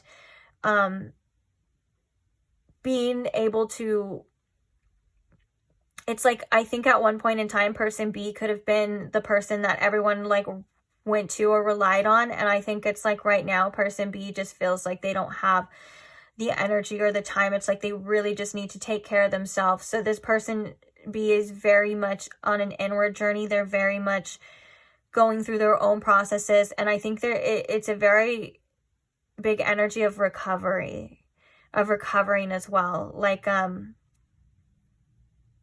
like I said before, I think person B is very close to the other side of this.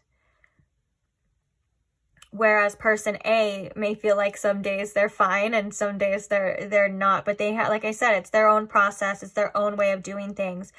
Person A is being really brave, I think, for themselves, for facing the unknown with this moon card here too. I think one of the things that person A isn't used to is really just trusting in the unknown, trusting in their self, whether or not they can see the future ahead, or, you know, whether or not it's like how this is how they feel. They're really trying to tap into their own intuition and trust what the journey is going to bring them. And I think that's something that's really hard for person A as well.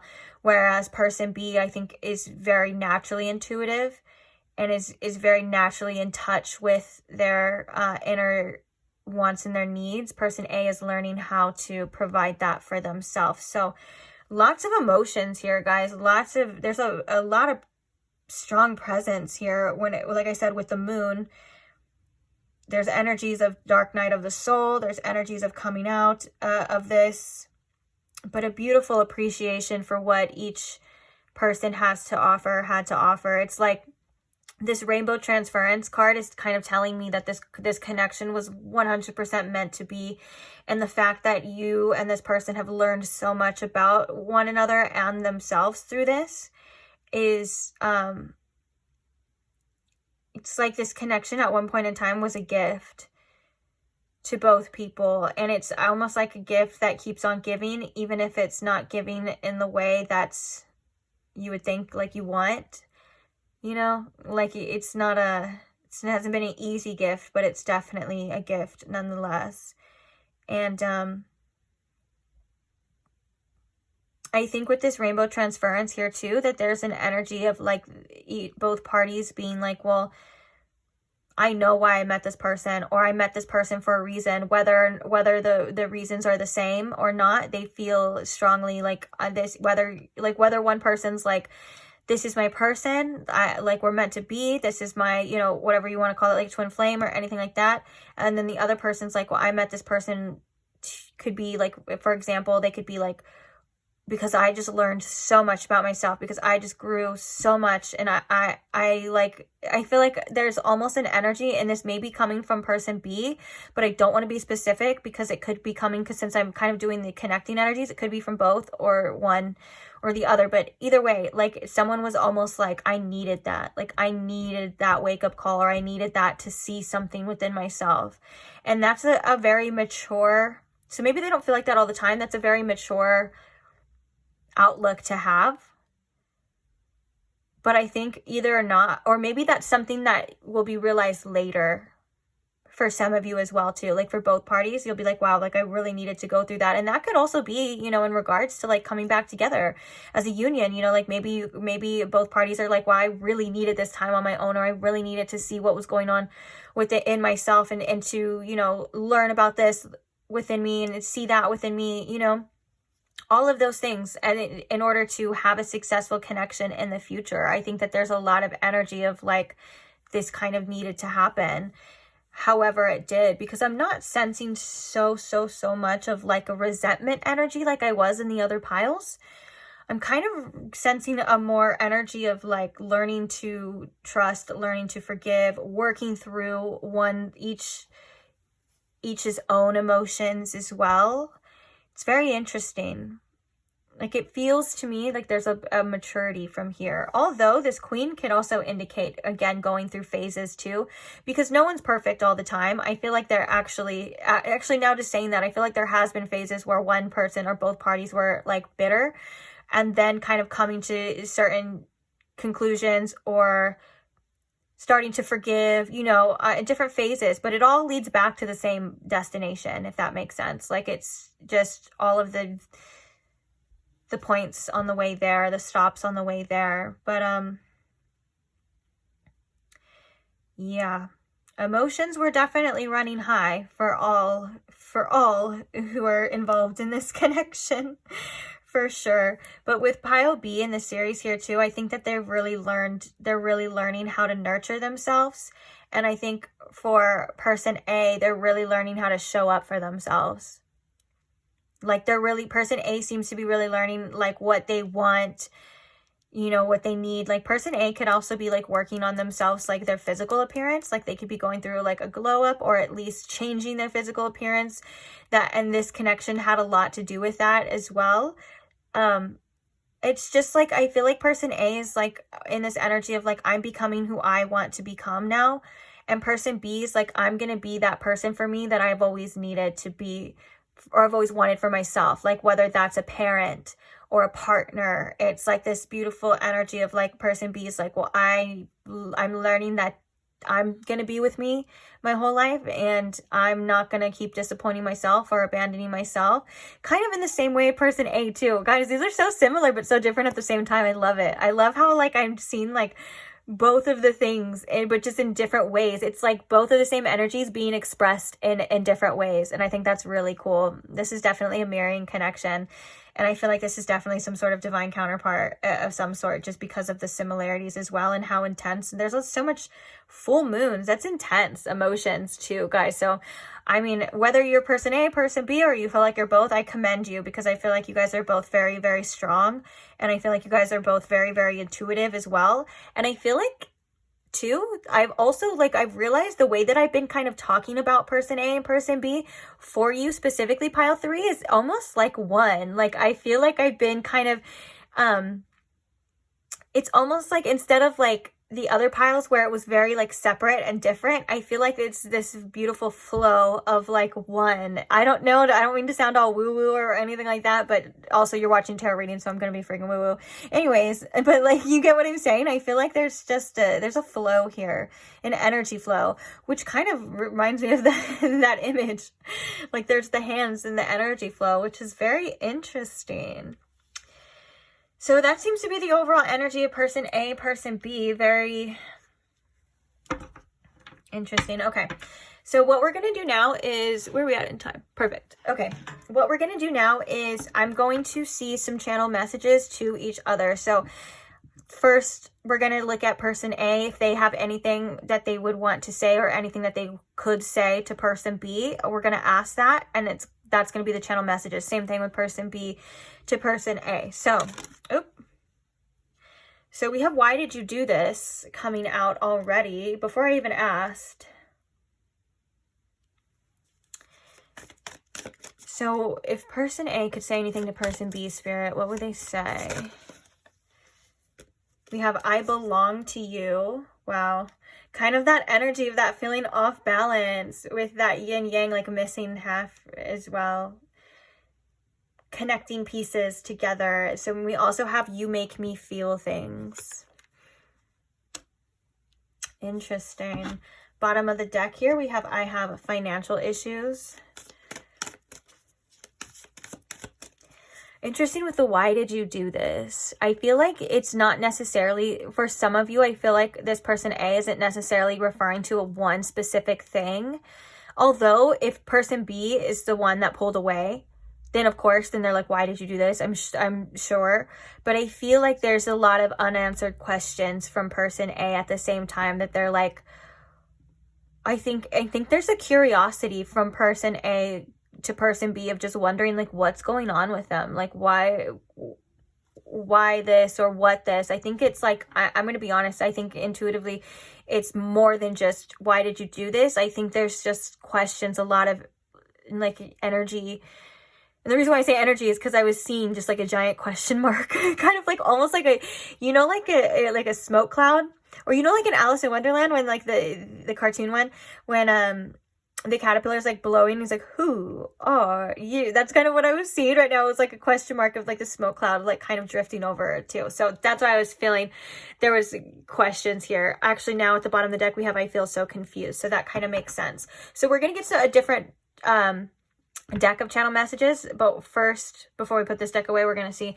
So Spirit, person B, if they could say anything to person A about their feelings or just anything through this deck, what would they say? Oh, we have twin flame coming through, which was very, I could definitely see that being something in this connection for sure. And we have the yin, yeah. Okay. Sorry, I'm not like bored or anything like that. I feel like I have to keep taking deep breaths for whatever reason in this pile. I think it's like the processing of the energies as I'm channeling. It happens a lot, but it usually happens towards the end, and it happens when I'm burping. So this could also just be indication of like needing to breathe as well. Like if it starts to feel heavy or you start to feel overwhelmed, that's okay. Take your time and just breathe. You don't have to have everything figured out all at once right now. You don't have to have all the answers. You know, I think that that's a message with that as well too, because I was like uncontrollably doing it. Like I was just like, okay. So what are some more messages from person B? Oh, get out of here. This stupid little gnat. Don't make me kill you on camera, because I'll do it. Oh, it's gone now. You're lucky you're not a mosquito. You would have been done. No chance. Okay. Anyways, sorry. Maybe there's been a lot of distractions for you two as well too, or maybe distractions at times can be a good thing, because I do feel lighter now. I'm not gonna lie. I feel lighter, like as in like I'm not so focused on something anymore. But back to you. Person B, if they could say anything to person A, or what would their messages be, Spirit, to person A? We have I don't have time. Oh, we have another one popping out as well, which it says, I don't know if you are the one. But I'm going to put it back just because it came out and I wanted 3. But we'll talk about it, don't worry. So we have I don't have time. And we have, we have I can't be with you right now. Yeah, it seems like, you know, especially with this Zoom meeting. Oh, there's an eyelash. Make a wish. I'm sorry to be distracting again, but make a wish and we'll talk about it in a second. Okay. Pause if you need to make your wish. But I'm being serious. Make a wish. Okay. I'm going to assume your wish is done. Okay. So, oh, and then look at the bottom of the deck, we have I feel so confused again. So now that's coming from this person as well, which is really interesting. So it seems like this person has a lot going on in their life. We were kind of seeing that with that heavy energy as well. Like this person just feeling like they maybe have no choice but to adapt here and kind of continue on. The twin flame, though, it is telling me the intensity of the feelings and of this connection, or at least they feel like they carry you or you're with them all the time. Like it's seemingly, especially with that yin yang in reverse as well too, it's seemingly like almost like an energy of like I can't shake this coming from person B as well. But I feel like with this, I don't have time, and this I can't be with you right now. I think this person B understands that person A needs a lot more than what they're able to offer them at this time. And I think that with this, I don't know if you're the one. It's natural that person B and possibly person A has their doubts about each other and about this connection all the time. And I think that there's the reason why there was these cards talking about like being like meant to interact, and with the twin flame and things and stuff, there was something that triggered both parties into whether it was an awakening or not, or if it was just a deepening, because sometimes it can be an awakening and sometimes it can be a deepening or an awakening. Spirit's kind of telling me like it's an awakening on a different level. Like there's different types of awakenings and different levels as well too. So thank you, Spirit. That makes more sense. But yeah, it just feels like they don't have the resources or the time or the energy to give you what, or to give person A, sorry. That's why I have these, so I can remember, but now they're covered, so now I'm doing it again. Anyways, but they have, you know, to give person A what they need. Also, this person could just be honestly really busy. We have the Zoom meeting here, which this is an energy of like, it's like I got this going on, I got this going on. There's also swords in me. There's fire in the back, which is kind of telling me from person B, like, you know, again, this is about them adapting. I feel like those swords are definitely that broken heart energy, and this is that energy of like I don't have what I want anymore, but yet, you know, they're like I still have to go to work, I still have to go here, I still have to do this. It seems like there's just a lot, and I think that's why this person's energy in person B, it seems to be very limited right now. Like I could tell from the energy I was channeling, it was a very low energy. Like I don't have the time, I don't have the resources. So if I'm being honest, that's nothing personal towards person A whatsoever. It just seems like they just have all they can handle right now. And it seems like this is, especially with all this illuminating full moon energy coming through, this is a very intense connection here. And there is a lot of confusion. Oh my gosh, get out of here. Oh, I had to kill him, sorry. Sorry, forgive me, Nat. I promise, even if it's insects, I don't like killing anything. I really don't. But if you, I really don't. Now I feel bad, but it's okay.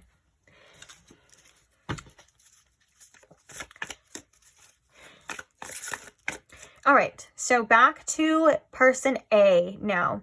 So any more messages, Spirit, from person A to person B on how they're feeling or what they would say to them? So we have let's make up. We have I want to make it official. You know, which is really interesting, because now that these are coming out, that reminds me of that message from person A2 of this. There was some sort of spark of this person wanting to reach out or wanting to rekindle this, whether, like I said, they did or they didn't.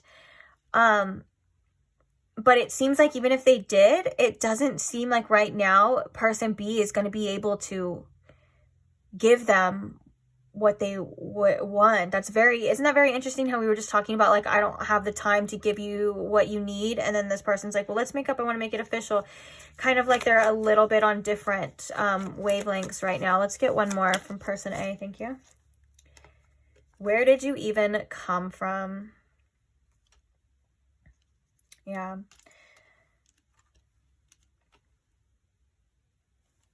Okay, so let's get person B here as well. So any messages from person B to person A, Spirit, they would want them to know, or they would tell them. We have, you drive me crazy. I don't know why that's kind of funny. I guess it's not funny if they're feeling like, you know, emotional about it, but I could see it though. I could just see that being something that they would say. Okay. Any more messages, please, Spirit? We have, I thought you'd never walk away. We have, I was a fool. And then we have, what do they have that I don't? Ooh, person B thinks that maybe you want to find somebody better as well. That's interesting that I just said that, because we have, I'm still keeping my options open. Are you who you say you are? Right when I was saying they feel like they're, you know, finding someone better, with I'm still keeping my options open. So maybe this is the energy that they're kind of projecting onto you, or onto person A. Person B is kind of projecting onto person A of like, well, you're probably going to find someone else. But then I think at the same time, I think that person B can be is very logical at the same time, and thinks in a way of like, well, why wouldn't person A? Because I'm kind of getting the message of like person B being like, well, person A is amazing. Like, why wouldn't they find somebody else? Or why wouldn't they find them someone who can be with them, you know, and stuff. And I think that's kind of a fear, and it's something that they don't want. But also at the same time, I think person B kind of logically knows that like, well, if that happens, there's nothing that they can do about it. They can't be mad about it, you know? And so, and I think that from person A on another level feels that too. That's why person A may be in this energy of like, well, I want to make up. Let's make it official. You know, they're feeling these things. Quite literally, it says you make them feel things. They're feeling these things, and they're like, why did you act like that? Or why did you be like that? If I can sense this, you know, if I can tell how you feel, there's just a lot of confusion that I think would be helpful with honest communication, but I don't know if that's something that's possible right now, at least from person B. Person B seems very closed off, or just unable to give at this time. But it does seem like this has been a very important learning lesson for person B as well too, on their own behavior. Same thing with person A. I think that person A is kind of showing it more outwards now, like whether like that's through their appearance or how they're acting or how they're going about things. Maybe they're like person A is wanting to be more social now. They feel like they're coming out of it. And then person B is more inner revolution, you know, inner things that they're kind of facing here too. So like I said before, very interesting energy. So now before the time runs out on my clock, where are we at? We'll see. We're going to get your advice here, and we're going to be using the charms for your advice specifically. So Spirit, what advice do we have for pile 3 here in regards to this situation, this connection, or just in life in general? Oh, here comes the burping now. I told you. Excuse me. Okay. Let me look away. I don't like to look. I was looking. Okay. Oh my gosh. As soon as I saw this, I just heard, I keep your love locked down. Your love locked down. Specifically to that part of like, I'm not loving you the way I wanted to. But I still keep my love locked down. That's interesting. That could be what's happening for both of you guys as well. But I feel like the Spirit's coming through with another message for this as well too, saying, you know, you've been really working on your boundaries. It's good to protect your heart as well. Like, I don't feel like it's an overprotection energy. I think that it's good to protect your heart and protect your energy. So be careful where you are projecting your energy. Is it draining you? You know, I think that you may need a little bit more protection, especially in matters of the heart. Make sure you are fueling yourself as well. Oh, I love that we have this little lion though. This definitely reminds me of like Leo energy here. But this is about you and your strength. Like you literally have, I think this is like you are so much stronger than sometimes you may perceive your own self. And with this, there's something really important about your voice, or about you expressing yourself, whether that's to other people, that's to this person. There's something very powerful in your words and in your voice that may be needed right now. This could be like in society, like kind of what's going on in the collective as well too. So if you felt like you need to share your story or share your opinion in any way, this is probably the sign to do it. But also just remember, like, you are incredibly strong, that you have the strength to endure any amount of time, any amount of anything, you know, that life brings upon us, the challenges. Like, you are definitely going to overcome. And I love that it's like roaring too. That's why I was getting that other message, but it was like, you know, I'm pile 3, hear me roar. I'm sorry, I know that's so corny, but it's like, it's true. Okay, so we have the little footsies. I feel like this is all about you. Even if you feel stuck, I think that you know, you are taking the next steps. Taking action is something that's very important in your life. Just remember that you are guided though, and that your imprint is significant and it does matter as well. But this is all about movement and taking the next steps to where you feel like you need to go. And I'm not talking about necessarily like before, like reaching out to that person, unless you feel called to do that as well. But I feel like this is about you being, especially with that lion energy, this is about you being brave and moving forward regardless of what's happening and regardless of how you feel, because you are going to come out on the other side victorious, regardless of what that victory looks like to you or what it looks like in general. You know, this is about you still moving forward. And also, Spirit's also saying to do your best to stay grounded as well, because now that I'm like really looking at it, it's definitely like a very grounded footprint, like in the soil. So if you find yourself feeling a bit ungrounded, or you find yourself with like your head in the clouds as well, don't forget to come back down to earth. Touch some grass with your feetsies. Do things that you feel are good for you, good for the soul. It's always good to walk barefoot outside if you feel like you can. Obviously not in an environment that's painful, but you get what I'm saying. If you have grass around or things like that, it's a very beautiful grounding way and a very, very beautiful way to connect to the earth and Mother Nature. But yeah, I just keep hearing movement again from that as well too. So there is movement, whether or not it looks like it. Actually, speaking of that, my attention was directed to the horse, there's forward movement coming for you, whether this is for some of you, we have this with the ambition here. This could be in your career as well, to be focused on that. The more energy you put into the things that you decide are worthy of your time, the more forward movement you will have in that. So whether that's your healing journey, that's your work, that's anything, like anything that you feel like you want to move forward in, you just put in the effort, make the choice, put in the work, and you will get there. Okay, there will be momentum, there will be movement. I'm also hearing freedom with this horse as well too. If you've been feeling like very stuck or very kind of like trapped in your circumstances as well, like this is about you working towards your own sense of freedom, again, whatever that means to you, whether that's financial freedom, that's freeing your mind. It usually starts with freeing your mind, you know, opening up your heart and allowing yourself to let the universe work in its mysterious ways as well, which is kind of freeing yourself from that need to control as well. There's a lot of different ways here that you can free yourself or work on freeing yourself every single day, just a little bit more, a little bit more. And of course, progression and movement is something that you are being guided to do as well too. So if you've been guided to take action towards something, there's a lot of energy here of being, of you having the strength and the courage to do it, to take the action and taking those next steps. I feel like also with the footsteps here for you, pile 3, just remember, one step at a time. Don't get overwhelmed with where you're going to be for, you know, forever from now, or what the outcome's going to be. It's just one step at a time. All you can do, control yourself each day in the present moment. That's something that is going to bring you freedom and peace of mind as well too. So we have this little tape recorder, which is interesting because I think this came out in another pile as well too. But this reminds me of like outdated thinking. What are you replaying over and over in your mind? Or like, it just reminds me of like the subconscious. Like, what tape is playing in your subconscious to where it's making you feel like, is it fear? Are you like, what's the mindset here? I think this is about you taking, oh my God, there's another gnat in here. I don't know. I feel like you may need to protect your energy as well too.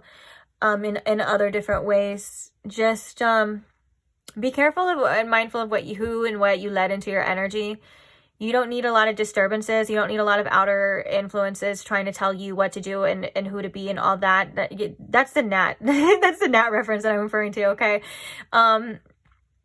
Also, if other things like that are just annoying you, or you just feel like there's people in your face or things in your face that you just don't need, get rid of it. You don't need to deal with it. You don't need to deal with outer energies, okay? It's all about you taking back control anyways. But also, you know, music could be very helpful as well. And I'm also getting a message with this tape as well of like, maybe when you go to sleep, if you like to listen to like subliminals or like, you know, where they're saying like, I am wealthy, I am, you know, or anything kind of relaxing, or like Reiki infused like music or anything like that, that can help you relax, help you just be better over time with minimal effort. That's something that's coming through for you as well too. But this is all about, you know, reprogramming your subconscious too at the same time. Like all of that outdated thinking, those old ways, those old beliefs, they are being released and they do got to go. Sometimes it'll be a bit stubborn, but it's something that you can definitely do as well. Oh my gosh, I didn't even notice. It says good vibes on there too. Yeah. Start playing. If you're going to play out the story in your mind, play the good vibes. Play the good one. The one where you win. The one where everything works out for you. Oh, I love that. I just noticed that too. Yeah. And also listen to things and that make you feel good or make you feel powerful as well. Like it doesn't have to be just like good vibes music. Like if you like certain types of genres of music and they make you feel good, then listen to that too, because I think music has a beautiful, beautiful effect on our mood and beautiful messages in there as well too. So remember that, you know, music is always an option if you're trying to uplift yourself too. I don't know why it made me think of that Revolution song where it's like, I'm feeling all right. Yeah. That's such a happy-go-lucky, like, uplifting song, too. Oh my God, someone's calling me. I hope it didn't interrupt this. I'm going to keep talking anyways. Well, and then so we have the skull and crossbones, which is definitely telling, is it still going? Okay, cool. It's definitely telling to, you know, a death and rebirth cycle. For some of you, you could have been going through some sort of ego death here as well, which is really, really hard. It's really tough. But just remember that things are ending. This is an energy of transformative energy, transformation. I know when you're going through certain ego deaths, basically you're just trying your best to release all of the attachments that your ego once attached itself to, which is very painful. I've been through many. I'm not going to lie. It's very painful. So be kind to yourself. Take care of yourself as well, and just know that things end. I'm getting a message here specifically with this skull and crossbones too, is that change is inevitable. Nothing lasts forever. So that could be comforting if you're going through a tough time, and that could also be a message if you're going through a good time to be grateful, because things do change, you know, ebb and flows. Gosh darn it. And we also have this World, which kind of for you, this came out again in another pile as well too, and I swear I mixed these really good, but it's, for you, it means something different. This is about ending of cycles as well too. Something is ending in your life. There's a lot of things ending in your life that are meant to go. This doesn't even have to be referring to just physical things. This is mindsets. These are old behaviors, old wounds. You're definitely going through a huge rebirth as well. Just like we were seeing in both person A and person B. So that makes perfect sense now that I'm thinking about it. Definitely going through a huge ending of huge cycles. And so the comfort with that, you know, kind of death energy and the comfort with this world energy of like things is that it's out with the old, in with the new. When things end, it's always a new beginning. Every death is a birth. Every end is a beginning. And so it's the cycle of life, and your life is cycling as well. And this is a great omen to celebrate that things aren't going to be the same way forever, that you are accomplishing things, and that a cycle, quite literally a cycle, is ending. So it's a whole new beginning for you, which kind of brings me to that World card too, of like expansion, new things, new horizons as well, which I think is really exciting and really beautiful. So it's something to look forward to. We have the Aquarius energy, which for you is kind of reminding me of the star. It's very innovative energy, but it's also, you know, having faith and, being able to see outcomes before they happen. Speaking of being able to see outcomes before they happen, we have this little hand gesture of everything's going to be okay. Like it's all going to be okay for you regardless. I don't know why I want to put a little finger in there but that's not about the message. That's just, I was looking at it and that's what I wanted to do. But yeah, it's all going to be okay.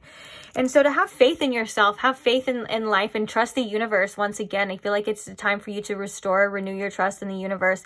Even if you've had trust, you know, trust a little bit more. If you've had surrender, surrender a little bit more. It's something that we can always do. It's something that we can always work on as well, just a little bit more, myself included. And for some reason I'm feeling like this could also be mudras for some of you. If you meditate and you practice like doing like the hand mudras and stuff, that could be very helpful as well. Pay attention to the energy that you feel when you shift. I don't want to be like to the culture. I don't want to be like what is it? It's like they all have their meanings and things like that, but I don't want to be like what is the word I'm looking for? I don't want to disrespect it in any way, okay? And the reason why I'm saying that is because what I'm about to say, I don't know if it disrespects that culture, but I know that me personally, I can feel the different energies, and I know they have different meanings, like when you do the different movements, but I can feel intuitively that there's something like to the different chakras.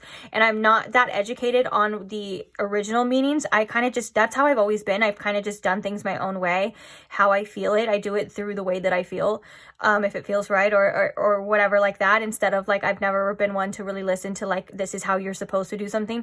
And so I'm not saying that it's not how you're supposed to do something. I'm sure it's very helpful and I'm sure it's very accurate, and maybe I might find similarities as well, but I'm just saying listen to your body when you do it, or any kind of energy transference. Listen to your body and how it feels and what it's affecting, because it's trying to tell you something as well, is the message with that too. But the main message is it's going to be okay. So just don't worry so much. The next, we have, oh my goodness, the next card we have for you is death. We have the death card here with this. Yeah, lots of transformative energy. Don't be afraid to release, to let go. Anything trying to leave your life right now is leaving for a reason, okay? And I know sometimes it's hard to let things go, but you need to trust in the future, and you need to trust that what's meant for you is going to either come back to you, or the things that you let go or you give up to the universe are going to be replaced with something better, okay? And if you truly believe that, which you don't have to truly believe anything, but if you truly believe that, or if you at least trust in that, it can bring some sort of peace of mind as well. But it is going to require you to have patience, and it is going to require you to quite literally trust, that's the hard part. I know it sounds easy, but that's the hard part. And trust me, it doesn't mean that you're probably going to be trusting every day, but just know that things are changing for you. There's a lot of change in the air for you specifically, okay?